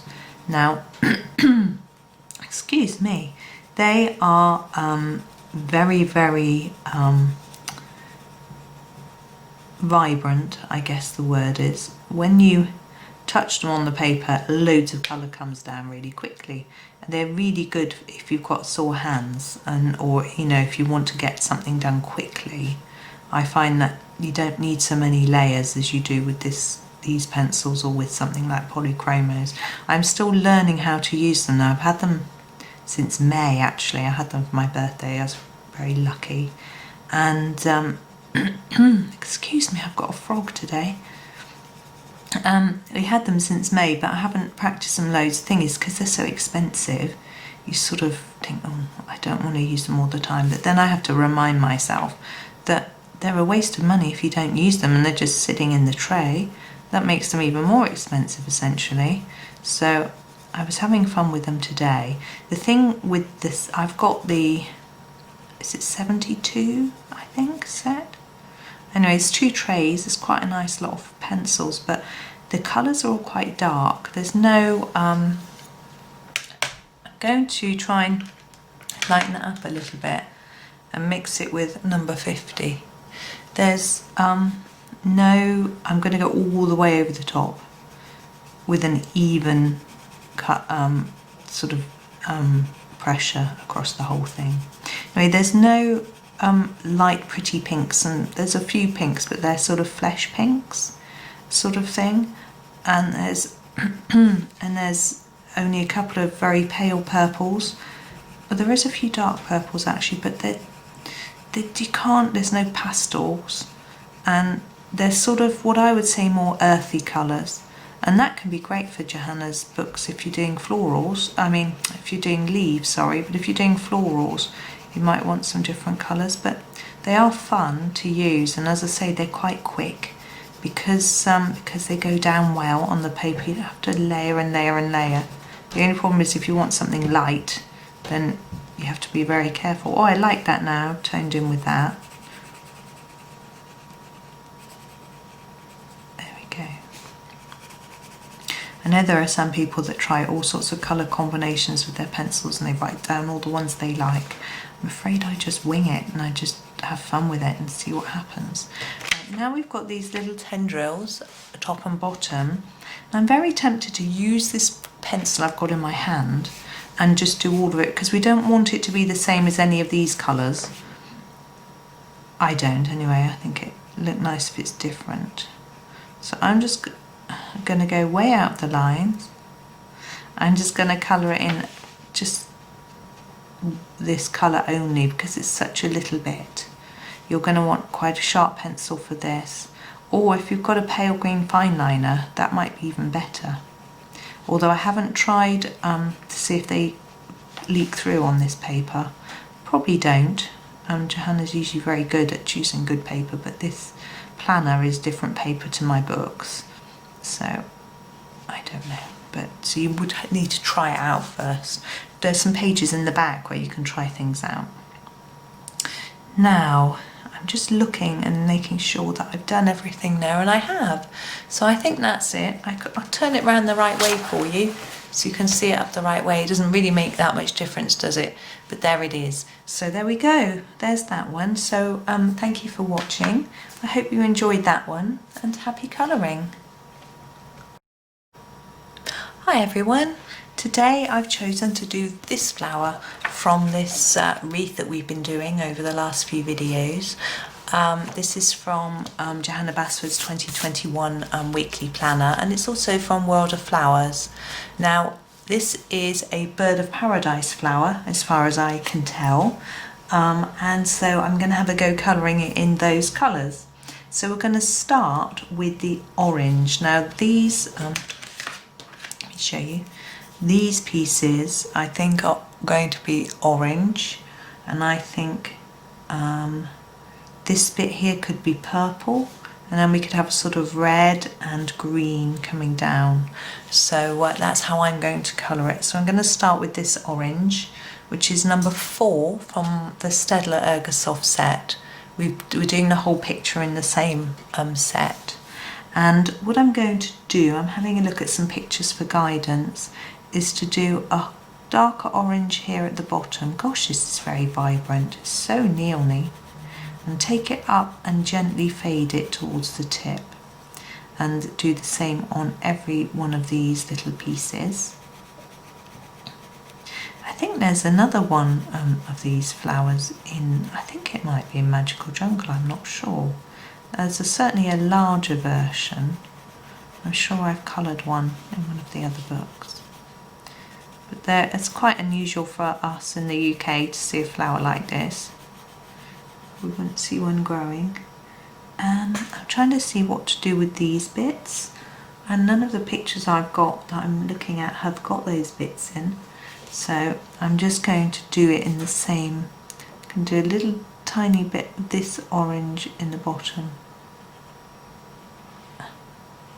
Okay, now for the top part I want a lighter colour, and I'm actually going to go with the yellow, number 11. Oops, let me just leave that orange out so I can write it down for you.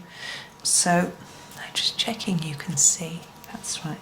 So I'm going to go from the tip downwards for the yellow, and hopefully blend into the orange. I'm not going to go all the way down to the bottom because I want this vibrant bit to still look really vibrant, and if I go over it with a yellow it will tone it down a little bit or make it more yellowy, almost dilute it I suppose. And I'm going to do the tips of these yellow as well. I'm going to have to go over the orange here because there's just not much space. There we go. And then I'm going to do these two bits in the purple. I'm going to use the darkest purple, which is number 6. I'm just checking to see how sharp that is. I don't know if it'll be sharp enough. I'm going to see, because it's, yes it will be. It's a very fine bit colour, isn't it? I'm going to do it all one even colour. There just isn't the space for anything else. There we go. And now we have this part. Now in some pictures there's some blue, red, green. It seems quite variable. So I think I'm going to keep it fairly simple and just do it red and green. And I'm going to pick number 29, which is the sort of, gosh, it looks a bit blurred. There we go. And because we've got a line here, I think I'm going to do the whole of this in red. It isn't quite how it is in the real plant, but I'm just going to use my imagination a little bit for a change today. Now I'm going to do it lighter in the middle and darker on the edges. I think it just looks a little bit more interesting that way. There's no other reason for it. It isn't how it looks in the pictures. And on this bit I'm going to colour over it. I'm going to bring back out this yellow, number 11, and I'm going to start in the middle here and then take it just towards the edges, and you see it makes it go orange. It's a bit of basic colour theory there, red and yellow making orange. There we go. And then I'm going to do this lower part. Now the green, I think, looks quite like this green, the number 57, and as I like this green, then it's going to be used. Now I'm going to do a similar technique to the bit above, so hard, lots of layers here, and then less down towards the bottom, but I think we'll make a harder bit here and here, and draw that back up a bit so we've got a faint bit in the middle. And I'm going to also use this green to do this sort of stalky part. I don't know what this is. I think it, I'm not sure if it's the leaves of this or not. I think it should be. And I'm going to take green all the way to the tip, but just a very small amount. And the same with this one. And this one. And here. And then I'm going to also do this one.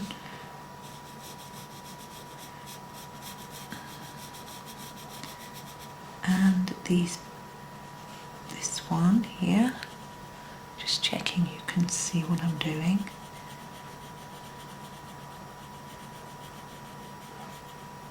And this one here. Now we have this part as well. I think I'll leave that for a minute. I think we'll finish these first.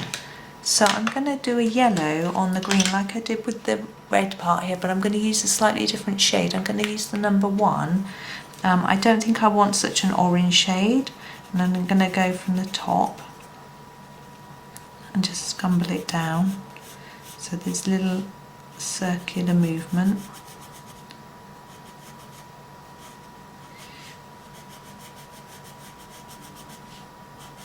And in here, in this middle part,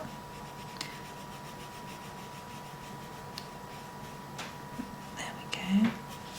Now these I have decided I'm going to go back to the number 57 and do part of this. So I'm going to do this bit here, putting more pressure on the ends, and this bit here where it's got these lines,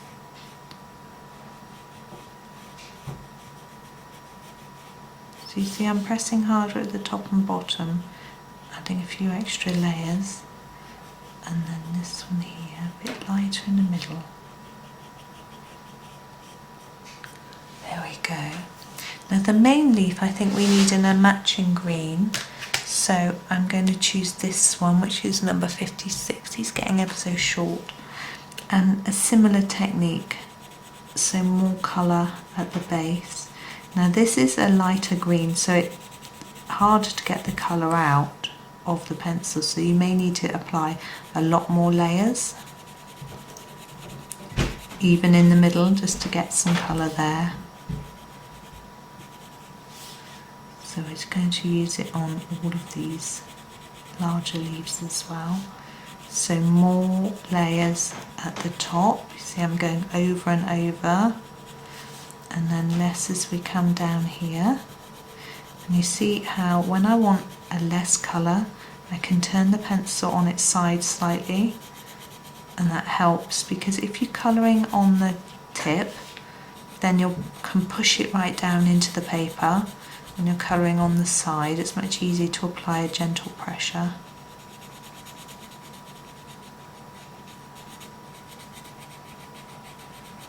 It's also easier for me to, I don't know if you could see that, so I'll do it again.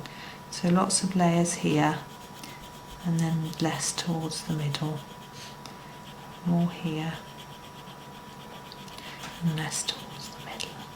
There we go. Now I want to emphasise those dark areas, so I'm going to go back in with the number 57 and just do a little bit at the tip. Now I don't want it to be as dark as this piece next to it, so I'm just gently adding a few strokes of colour. You can see, hopefully, that that's what I'm doing. just gently massaging it onto the page, and then back at the tip, just a little bit, and then this one. I'm not going to add any yellow to this bit, I'm going to leave it as is. There we go. Now we've got a small leaf growing through the plant here, so we want to do that as well. Now I'm going to use a different colour green. I don't want to go too bluey, so I'm going to go for the number 52, which I always think is quite a mid green, and because they're small I'm not going to do more than one colour. I'm just going to go take this one through, try and keep it in the lines. It's tricky for me. I don't know why I find it so tricky, but there we go. Last little bit. And the other bit we've got is these grassy type pieces. I know they're coming out of this. Oh, actually we've got some down here as well. I think I'll leave those for when I do this bit. So I'll leave those for now because I want those grassy bits and those to be the same. We're getting a bit far away. So we'll leave that one there. So there it is. I'll pop it in the middle for you. So I hope you enjoyed that one. Thank you very much for watching and happy colouring. Hi everyone, today we'll be colouring these two sets of flowers from this wreath, which is from World of Flowers and also from Johanna Basford's 2021 planner. I'm going to start with these, which are the bleeding hearts. I have got a little picture of those. Now they're very pink like this here, so I'm going to do them in a slightly different way to try and make them look like they aren't exactly the same as this. So I'm going to start with the lighter pink, which is number 20 from my Staedtler Ergosoft set. And for the main heart shape, it's quite small. I was thinking of doing some sort of shading on it, but I think as it's so small, I'm just going to colour the whole thing in a really dark pink colour. And it will look, it's slightly different to this, especially if it's not shaded, if it's really quite a hard pink colour and not shaded, it will look different. So here we go.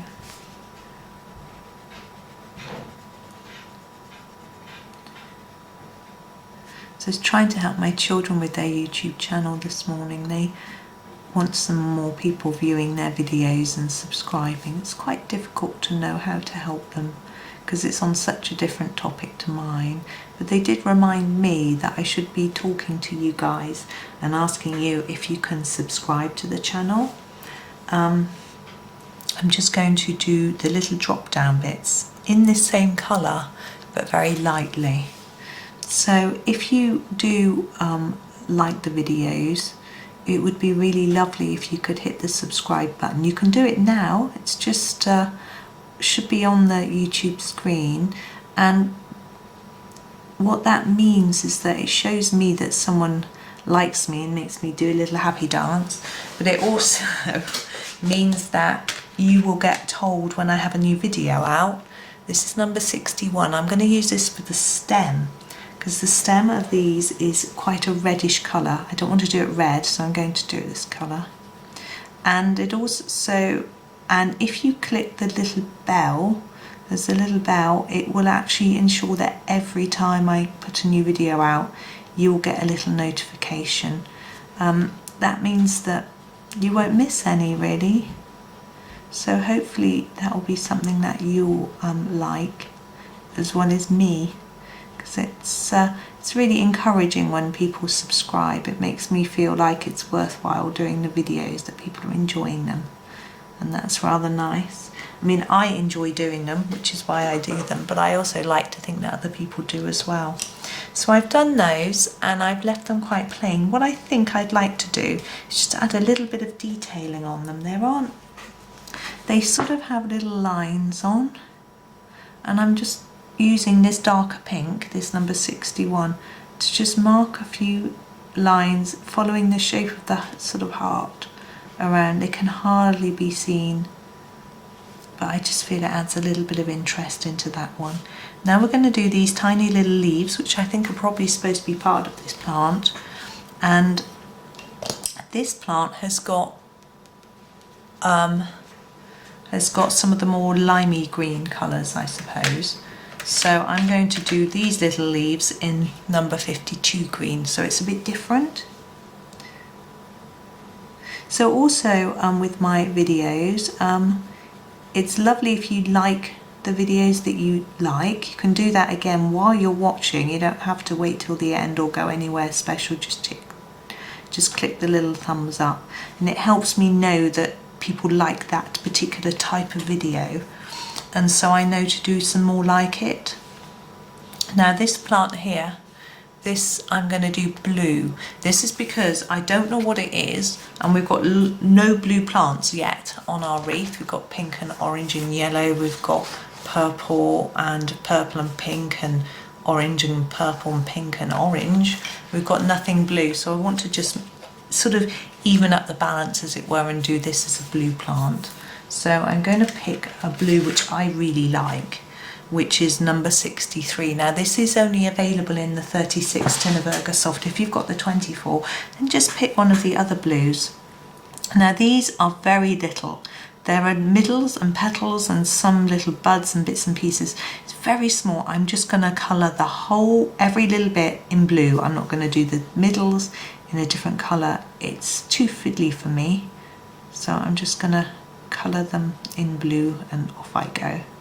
So another thing that you can do if you wish is leave me a comment on the video to let me know if there's anything you would like me to talk about, explain, any particular pages, books you'd like me to do. I only do Johanna Basford, but there is still an awful lot of books there. So I am going to work through the planner.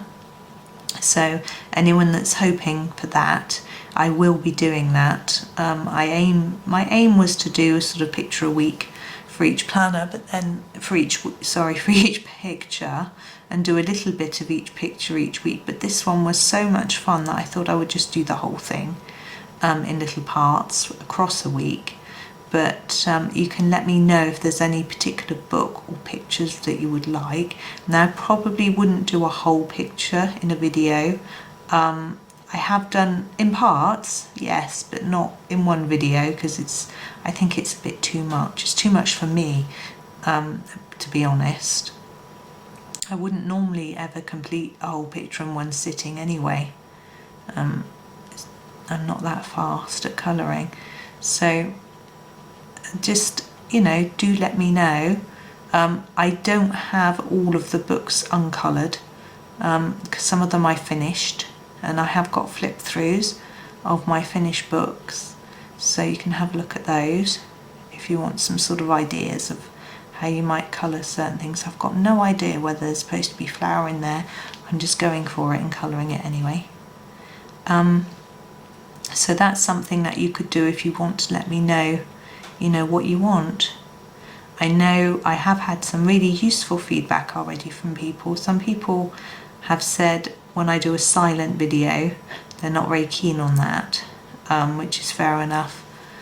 I didn't know whether you would be sick of always hearing me talk, but of course if you are, you can mute me. Maybe I know someone who does that. She listens to my videos muted because she does it at a time when she shouldn't be necessarily listening to them. And there are subtitles. They aren't made up by me. They're made up by YouTube, so that can help you. And that's so I've had that feedback and I responded to that. Occasionally I have done quiet silent ones because I want to be in the room with my family and they're all talking.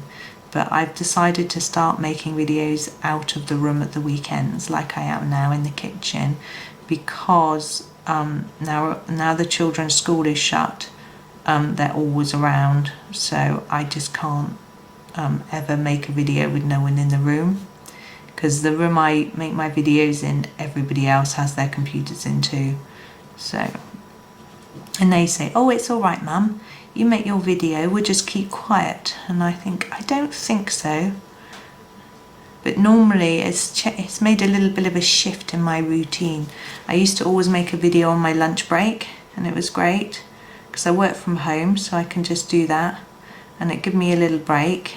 And now I can't because they're doing their schoolwork and they get so easily distracted. If I'm not there, they're looking out the window or nattering on about Minecraft or something and not getting on.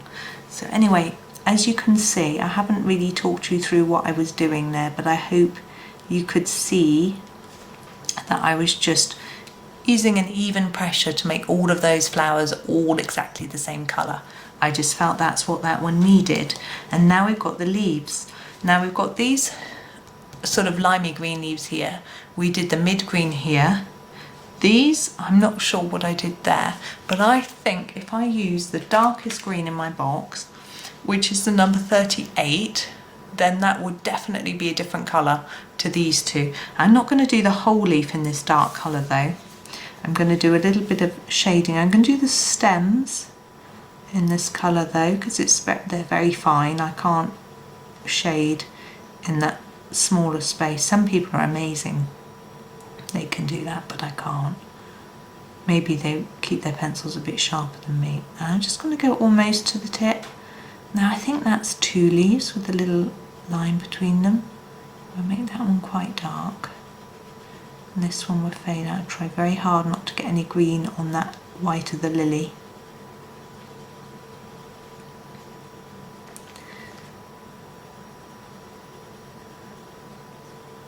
And right there. So I'm just doing it darker nearer the plant. That didn't work out too well. Those flowers have faded into the green because it's so similar to the dark blue. But never mind, it's only a couple. So you can see I'm just gently scumbling and lightening the pressure on the pencil to make there less towards the end.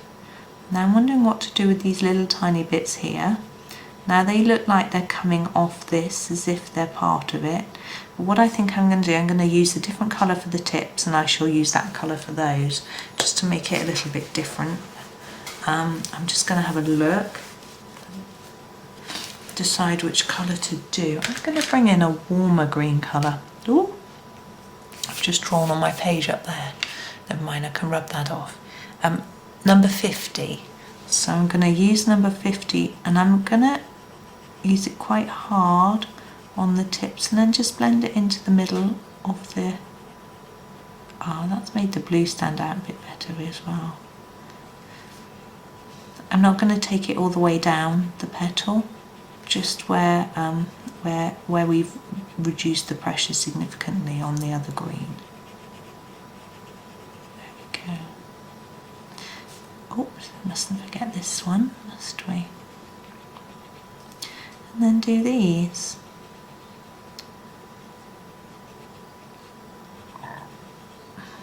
And these little bits as well. There we go. I think we're done with that bit. So I hope that sort of works with the other flowers around it. So that's that. So I hope you enjoyed that. Thank you very much for watching, and as I say, do leave me some feedback if you want to see me doing something specific, and I'll see what I can do. Thank you very much. Happy colouring. Hi everyone. Today we're going to do this little part here. We're not doing this one. This little part here of this flower wreath. This is from World of Flowers, and my version is actually in Johanna Basford's 2021 weekly planner. Now this flower here, this bit and this bit, I think is a kangaroo paw Australian flower, I think. I'm not 100% sure, but that's how I'm going to colour it. So I'm going to start with a really bright and vibrant orange colour, number 2. This is from my Staedtler Ergosofts, which is what we've been using for all of this picture. And from what I can gather, this part is going to be quite orangey.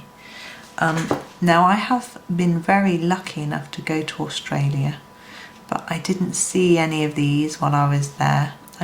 As you can see, I'm going to start the stem and just put some colour going up towards the end, but I'm going to add a lighter colour towards the end. That's how it looks in some of the pictures that I've used to have a reference. Now, when I went to Australia, it was winter, so there weren't any of these many flowers around. Did still get to go in the bush and look at the sort of what plants and things. It was a long time ago though. Okay, I'm going to go for a lighter shade now, but I'm going to jump down 2 shades. I'm not going to go for the next orange. I'm going to go for a lighter one, which is number 4. And I'm going to go all the way over the top of this and then take it almost to the tip. Yeah, gosh, I don't like to say how long ago it was when I went, but let me think, I must have been 24 or 5, crikey. I am now 47. That's quite a long time ago, wasn't it? Wow. I had a great time though. There for about 6 weeks, maybe a bit longer. Can't remember now. But it was lovely. I'm going to use this sort of peachy colour, number 43, to finish them off. Yeah, I've got an aunt out there. She very kindly puts up all of that time. My parents, my sister and I, and my gran. It's a really memorable experience, and I hope my children get to do something quite memorable but like that too. But unfortunately, we haven't really taken them on many holidays. They haven't been abroad at all, and they're 15.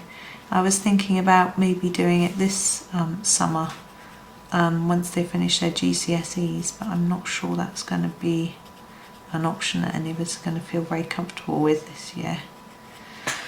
So we may just wait for a little while longer. Now the stems of these, they look quite bright, but I'm going to actually do them this colour, the number 50. If they end up looking too bright, I'll tone them down a bit, but I think they look quite bright. So I'm just doing an even amount.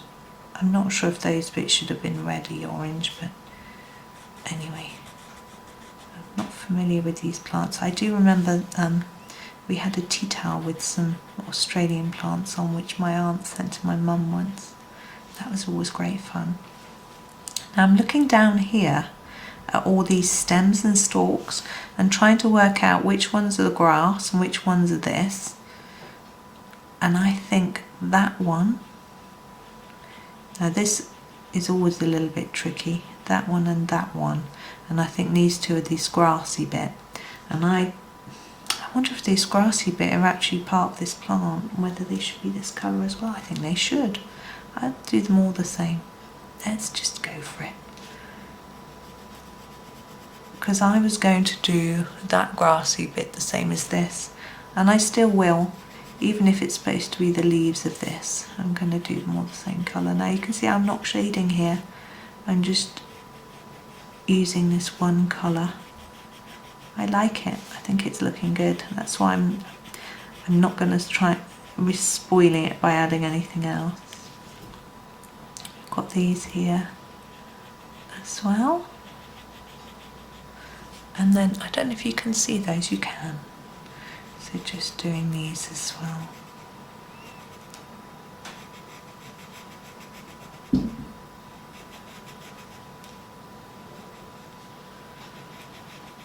I'm sorry I'm not talking here, they're a bit thin. I've got to concentrate. Anyway, there we go. And I'm going to do this leaf bunch here. Now, this is for this flower, but I completely forgot to do it. So we'll do it now. Now what we need is a colour which isn't the green we just did and isn't that green. So we need something quite dark. So I'm going to grab this colour here. It's a bit blunt. We'll see how we go with it, which is number 5. And I'm just going to do a gentle layer across the whole leaf like I do sometimes while I'm thinking about what to do with it. And I'll talk you through my thought process. Now what I'm thinking is, do we make the tip darker? do we make the base darker where it's meeting the petals? And I'm also looking at this overlap bit here. What do we do with that? And we've got this sort of vein or whatever this is in the middle. What do you call that? I'm not sure. Do we emphasize that by shading either side of it to make it look like it's three-dimensional, or do we just sort of colour over it and ignore it? These are all the questions that are going through in my head as I'm colouring. Now, because we've kept the leaves and things quite simple on this page, I would immediately decide to ignore this vein in the middle and not to try and make it stand out. I think what that would do was make this particular leaf bunch stand out from all the others, and I don't really want that to happen. Now I've decided that I'm going to colour it darker near the petals, because I think this bit here might be dipped in a little bit, and if we take some darker layers here, that might make it look like it is. So I'm just doing darker coverage on the bottoms of all of the leaves basically. I'm going to take that up to the tip. No, we won't take that up to the tip. What am I saying? We'll do something else with the tip. I'm going to take this one up a little bit further because of it being a bigger leaf. And I'm also thinking we'd have a little bit of shadow under where it's turned over. So we'll just pop that in as well. Okay, now this rest of it, I want to do something with. It looks a bit dull, so I'm going to add in another colour. Now I've got a choice. I'm going to use this one, number 50. We have used it here, but it's going to look quite different once it's mixed in with this. So hopefully it won't look too much the same. If it does, we can put a bit more of the dark green on top. Now all I'm doing is adding enough so that it covers most of the white. Well, I say most of the white, as far as I can see. Now you're zoomed in more than I am, you see it better than I can. So there's probably loads of white showing, but it's just, it looks more finished in my head. Now the overlap bit I have left, I need to keep talking about it so I don't forget it entirely.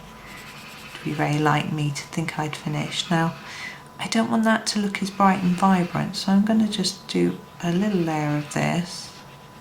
I might go back to this dark green, the number 5, sorry I'm covering it over, and just do a little tad more of that on it. I don't want it too dark, I'm pressing ever so lightly. I just want enough to make it look finished, but not a vibrant shiny colour. So there we are, I'm finishing there. This one we're going to do on another day, so don't worry, we will get round to it. Just not now. I think that's enough for today. So that's that one. So there's the kangaroo paw and the leaves. So thank you very much for watching. I hope you enjoyed the video and happy colouring.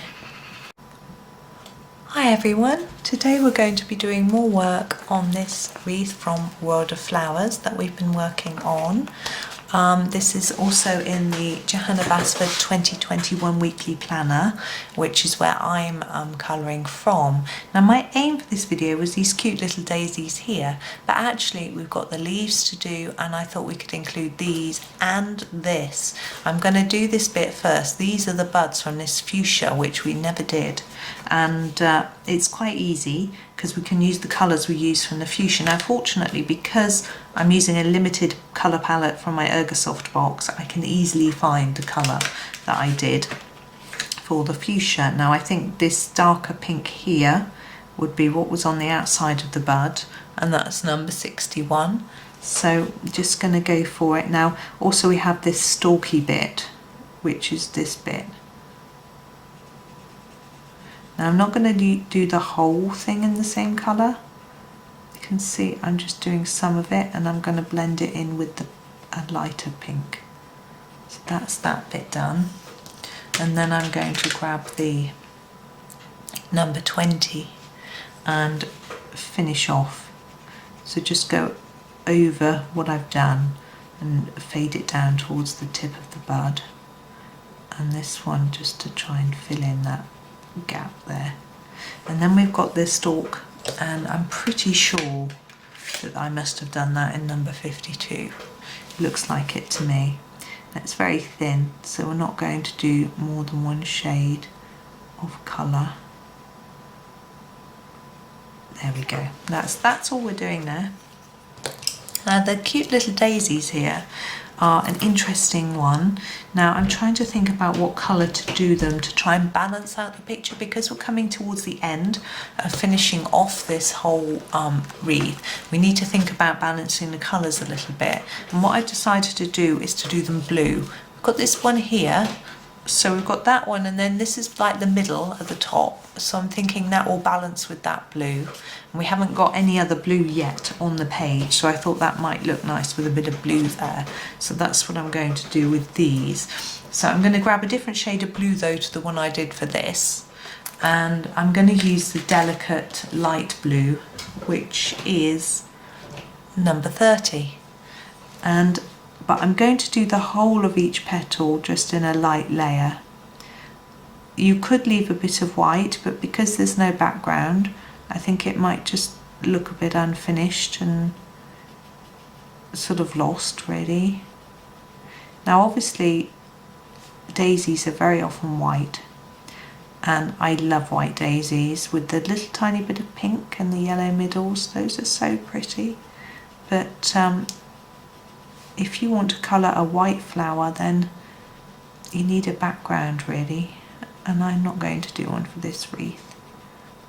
I think it will look perfectly fine without one, but it just means we have to not have any white flowers. I did do a page in Magical Jungle actually, and left some of the flowers white, and I did a background in a black Posca pen. They really stood out. Now we've got the centres, and I am just going to go in with a yellow. I'm going to use number 1. Now normally I would do more than one colour in the centre of a flower, but because these are so little, I'm just going to use this one colour in the middle. And there we are, those are done. Just making, it's quite hard to get colour out of a yellow. You have to press a little bit harder. Now I'm going to do these little leaves and those little leaves and this little leaf bit all the same colour, and I want it to be as different to this as it can, so I'm going to pick very dark, the dark number 38. I think we used it over here as well.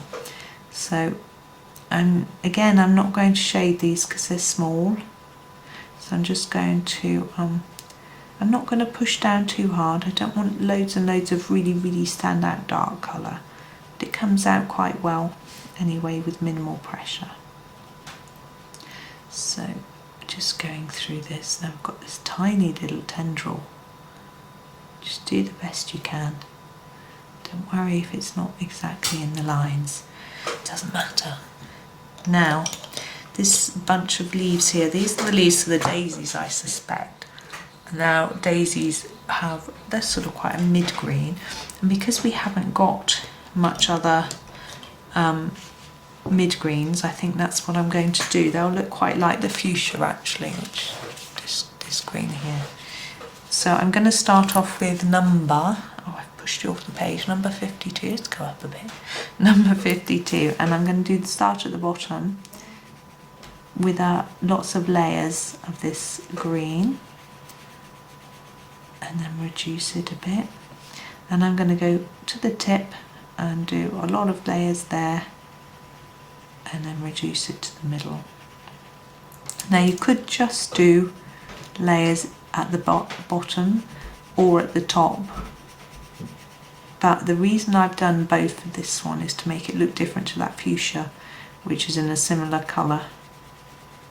So I'm reducing the pressure towards the middle, trying to build up a few more layers of colour at the top here just to make it really stand out.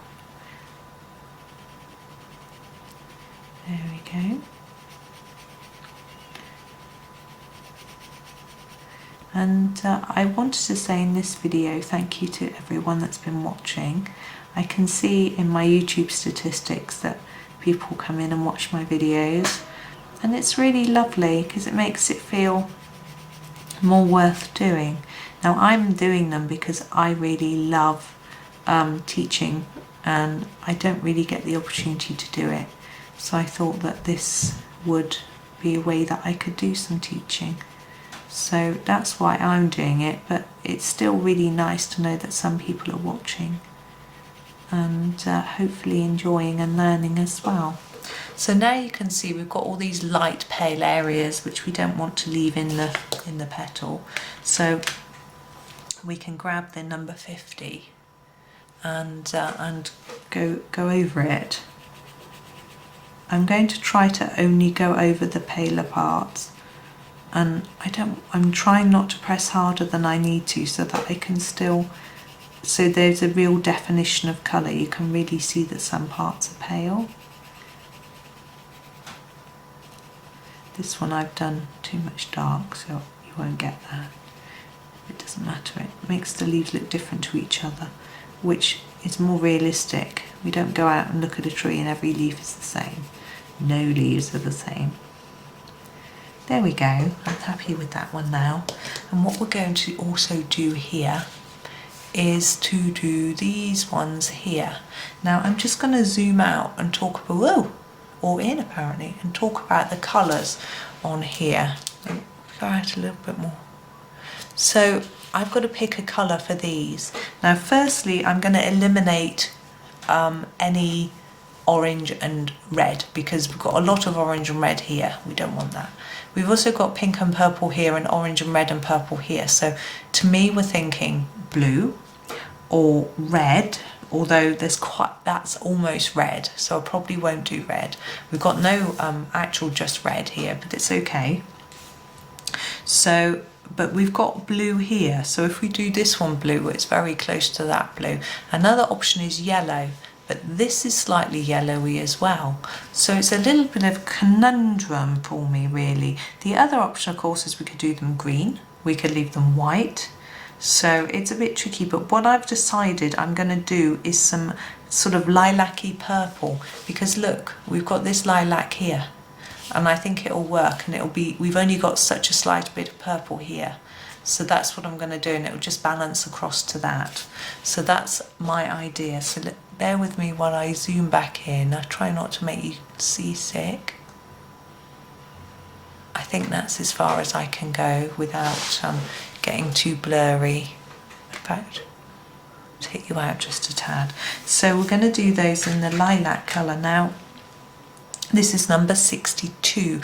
Those of you with the 24 Ergosoft set won't have this lilac colour, so you may have to try and think of something a little bit different.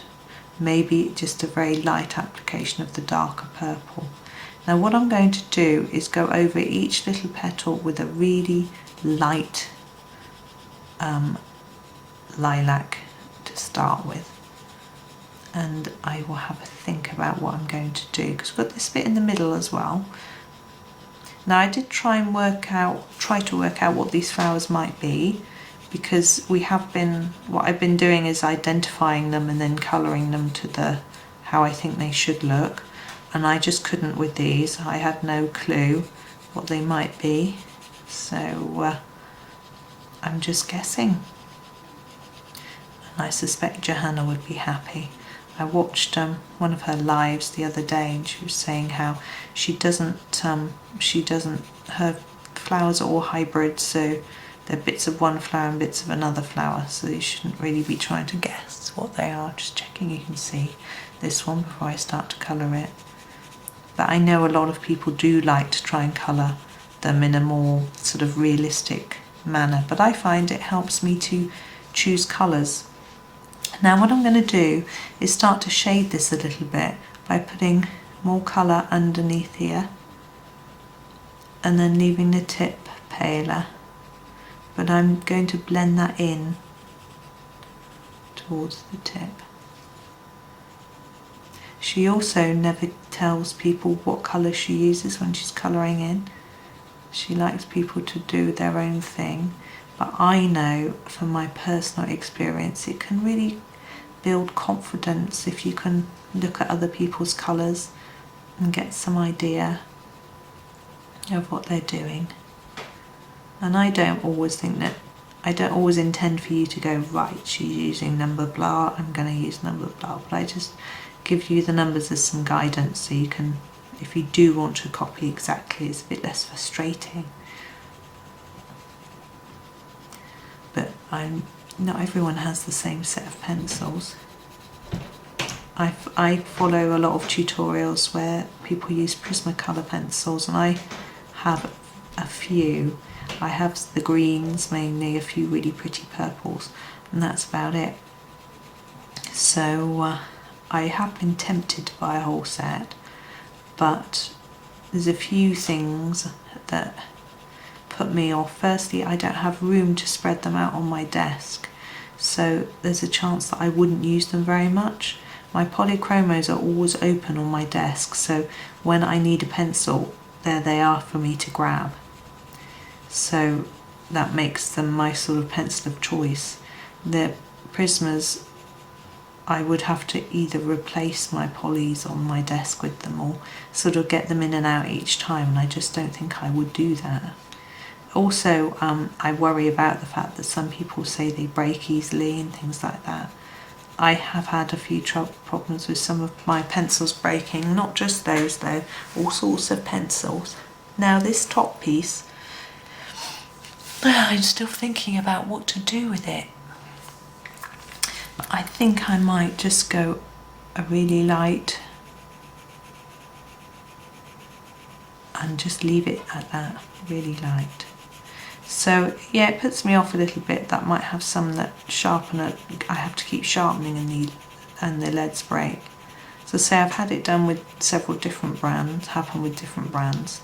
Sometimes it's the sharpener, you need a very sharp sharpener, sounds a bit strange. You need to make sure that number 57 for the leaves, you need to make sure that it's not blunt. So harder here and lighter towards the tip, just in the same pattern as we did with the petals. So more layers here. So yeah, so a tip is to make sure your sharpener isn't blunt.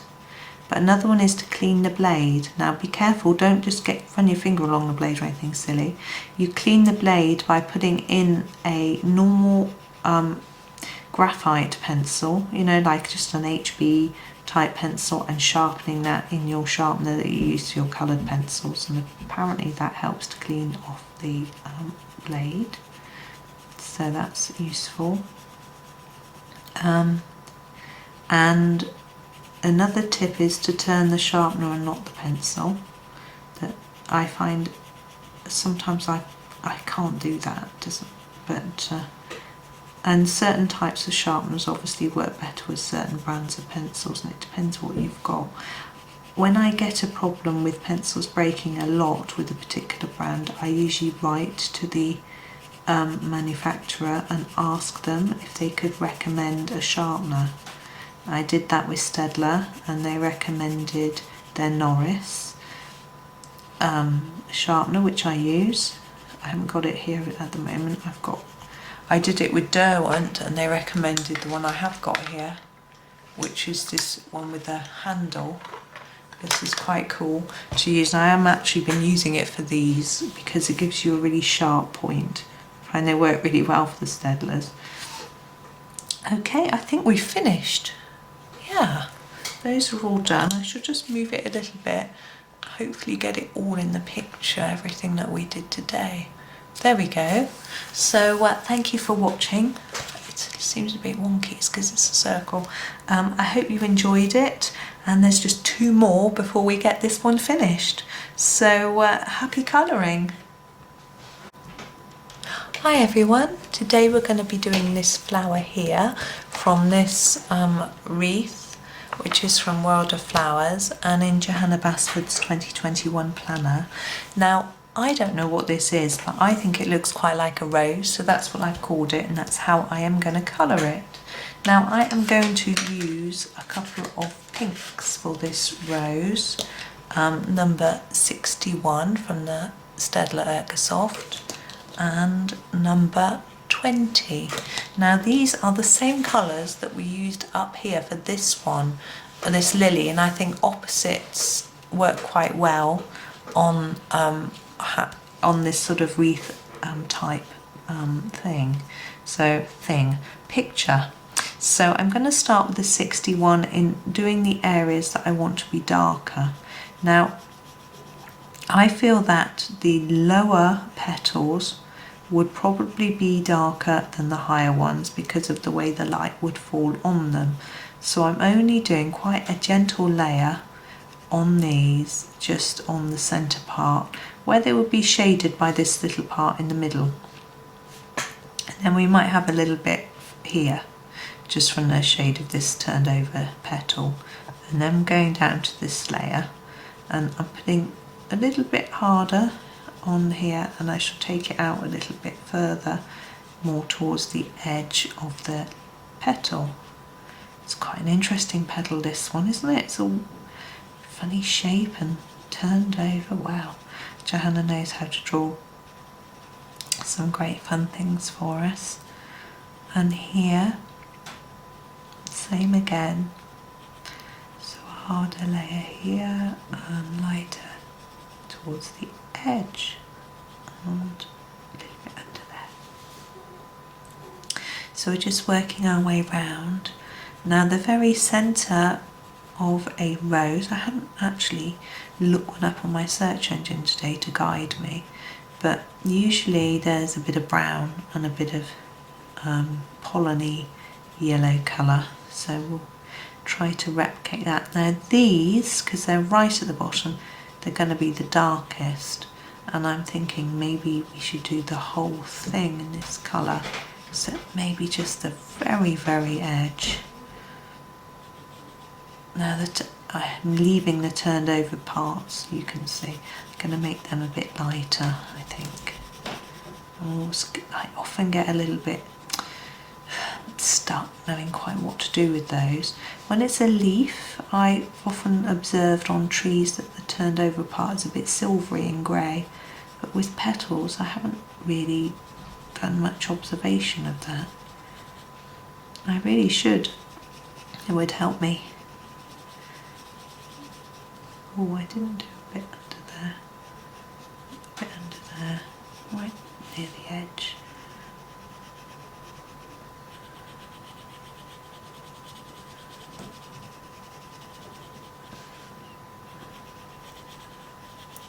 Now you could, because we're doing it darker and underneath where the leaves petals overlap, you could even do some black or dark grey for the shadowing to really emphasise that.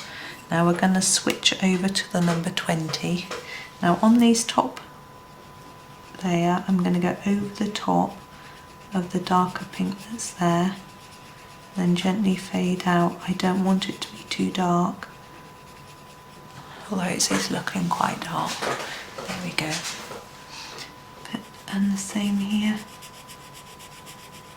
Keep it quite gentle towards the edge, and I'm going to do that, just a little bit of colour on there, and then I'll make up my mind after as to whether I'm going to stick with that or not. So you can see I'm pressing really lightly, especially along the edges, and putting more layers on top of where we've already got that darker pink colour. And then here again, I'm still going to go over the top because then it gives us the same colour as the top, but I'm going to take more colour out towards the edge so it's a bit darker. You can see that that's darker than the one above, hopefully you can see that anyway. And the same here.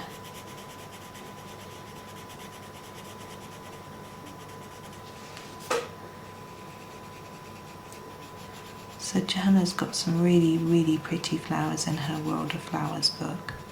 I finished my copy. I think I've put a link in this video to a flip through somewhere in the description, so you can have a look at a finished version if you want to. I really enjoyed colouring it, and I always think it's fun to share a flip through of a finished book because it can help to I think it just makes you think, wow, someone's actually finished a copy, I can do that too. And if you're stuck on a page thinking what to do for it, you can just see what someone else has done. It can give you a bit of inspiration, hopefully. I don't mean that you have to copy everything that someone else has done, but you can just think, gosh, I didn't think of doing it that way. That sort of thing. I'm sure we're all inspired by other people's work. I see some absolutely amazing things on Pinterest, Instagram, etc. I've got accounts on all of those, and I try and like and comment on different things, try and encourage people.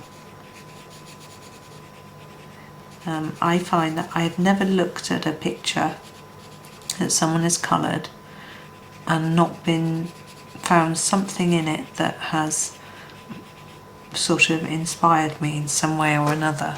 It might be that I didn't like the way they did something and I thought, oh well, that's something I won't do in that picture.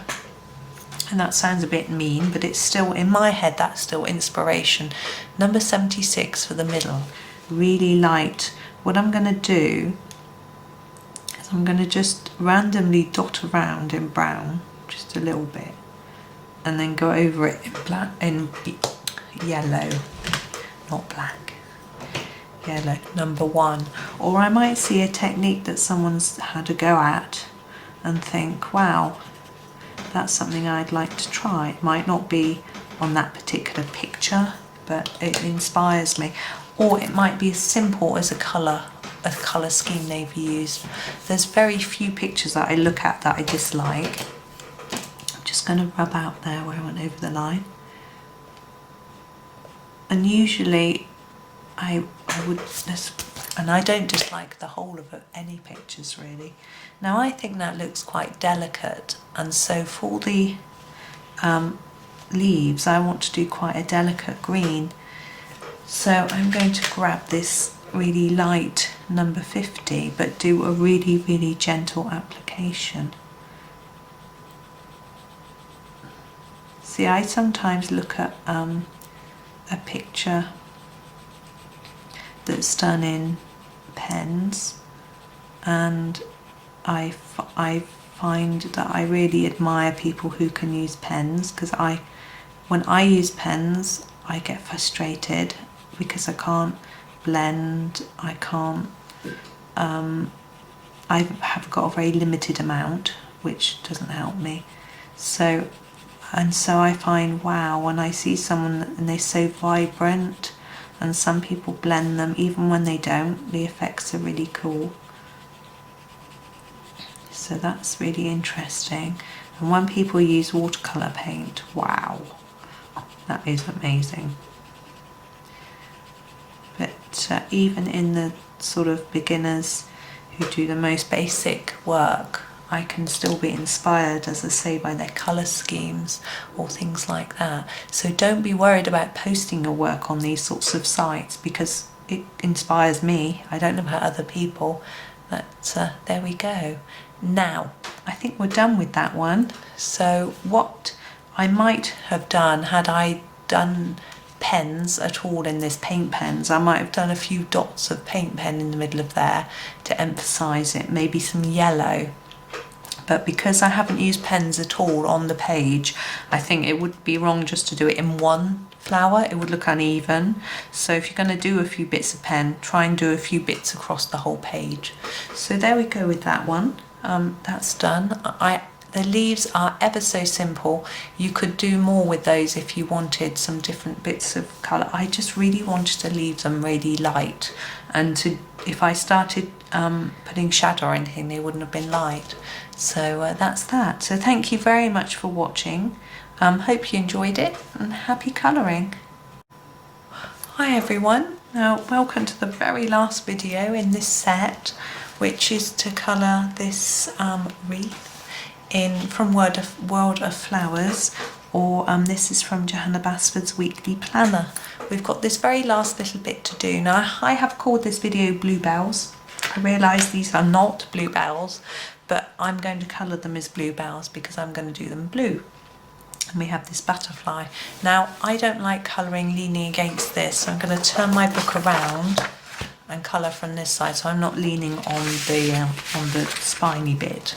But it's up to you how you do it. So I'm going to be colouring some of these upside down, but they're all pointing in different directions, so it doesn't really matter. So I'm going to grab my blue.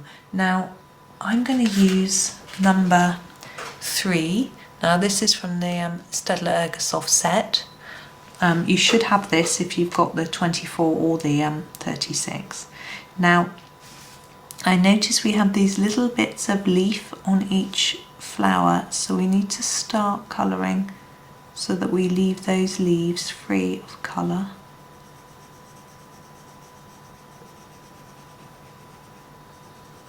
And I'm doing a gentle layer, the same across all to start with. Now I'm thinking this bit here is inside. It's going to be very much darker. There's going to be lots of shadow under there. Remember, this is upside down, so the light isn't going to be coming in. It's going to be shadowed. And I'm going to do a darker bit up here, but I'm not going to go in as dark as in those little bits. There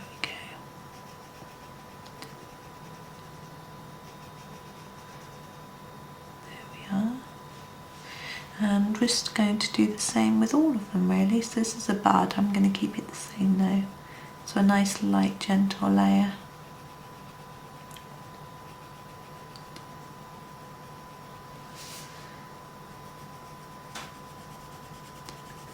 I hope you're not getting too bored of seeing the pictures from the same wreath all the time, but I'm hoping that even if you don't have this book or you don't have the planner or don't have World of Flowers, that the techniques are useful for you to use for other flowers, because Johanna often does similar flowers across her different books, which makes sense. Although I don't think I've ever seen one of those before in any of her books, but she often does ones that are similar shapes to this, so hopefully it will give you some ideas of what to do with different flowers.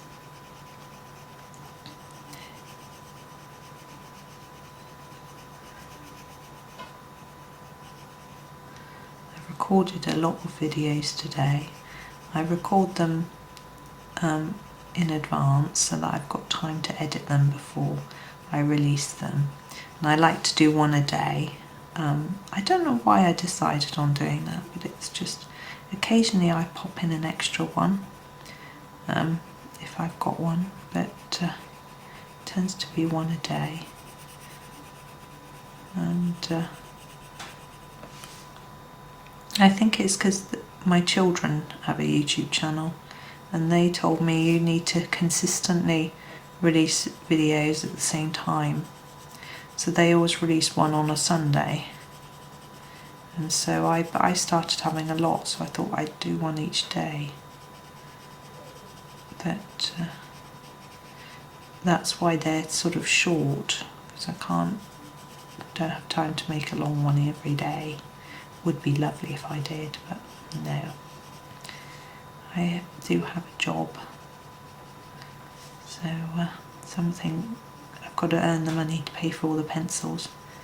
So I don't think many people who make videos make very much money from it. Some people do get advertising revenue. I don't, because haven't got enough subscribers or enough hours of views yet. This is why people often ask others to subscribe so that they can start getting advertising revenue. But I'm not sure that it would be very much anyway. I don't know. I haven't actually spoken to anyone, but I know a lot of people find alternative ways to make additional money, which indicates to me the advertising revenue isn't very much anyway. I do have affiliate links in my descriptions.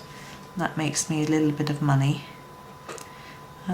There we go. They've all been done in the same sort of way. I'm going to just put a little bit more, a few more layers here. But some people have a Patreon account and they have videos for their viewers coming out early who are their Patreons. Now I'm just trying to choose a colour for the stems before I carry on talking and getting carried away. I'm going to use number 38. And for the actual thin stem, I'm just going to use a single layer without any shading, just an even layer. So I had thought about maybe having Patreons and offering people extra videos, or, you know, perhaps putting together a course or something for people, but I decided that I'd really like just to share with everybody. I'd feel a bit mean, sort of depriving people of things. And also, as I have a job, don't need to make loads of money. It'd be nice to have a little bit extra to pay for extra pencils and things, but I think every colourist wants more materials than they've got. So, but it's really a case of trying to find the time to use them rather than needing them. So with these bits on the tops of the flowers, I'm trying to do a little bit more colour on each side. I've just noticed that bit hasn't been coloured in, so we'll address that as well in a minute. Try and work out what colour I used when I did it. You may have already coloured it in if you've been following this series of videos and doing alongside. I reckon it's this number 57.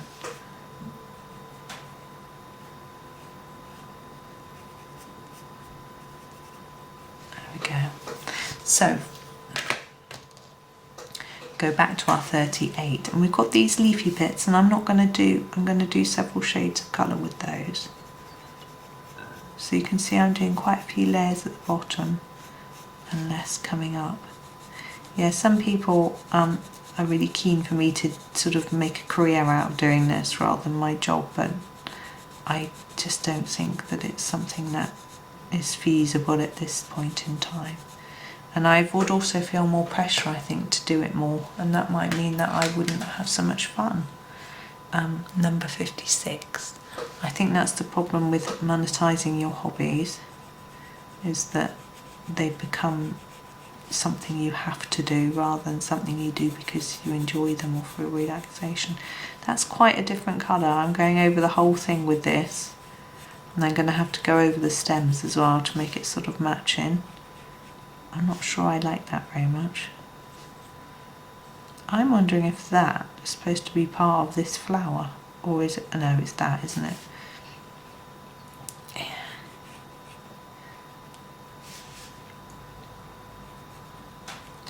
So I'm just going over with this. It's not really working. We've got this lovely little butterfly to do now. Now it's upside down, of course. Butterflies. Now, choosing a colour, quite tricky. We've used lots of colours. We haven't used any red in this picture at all.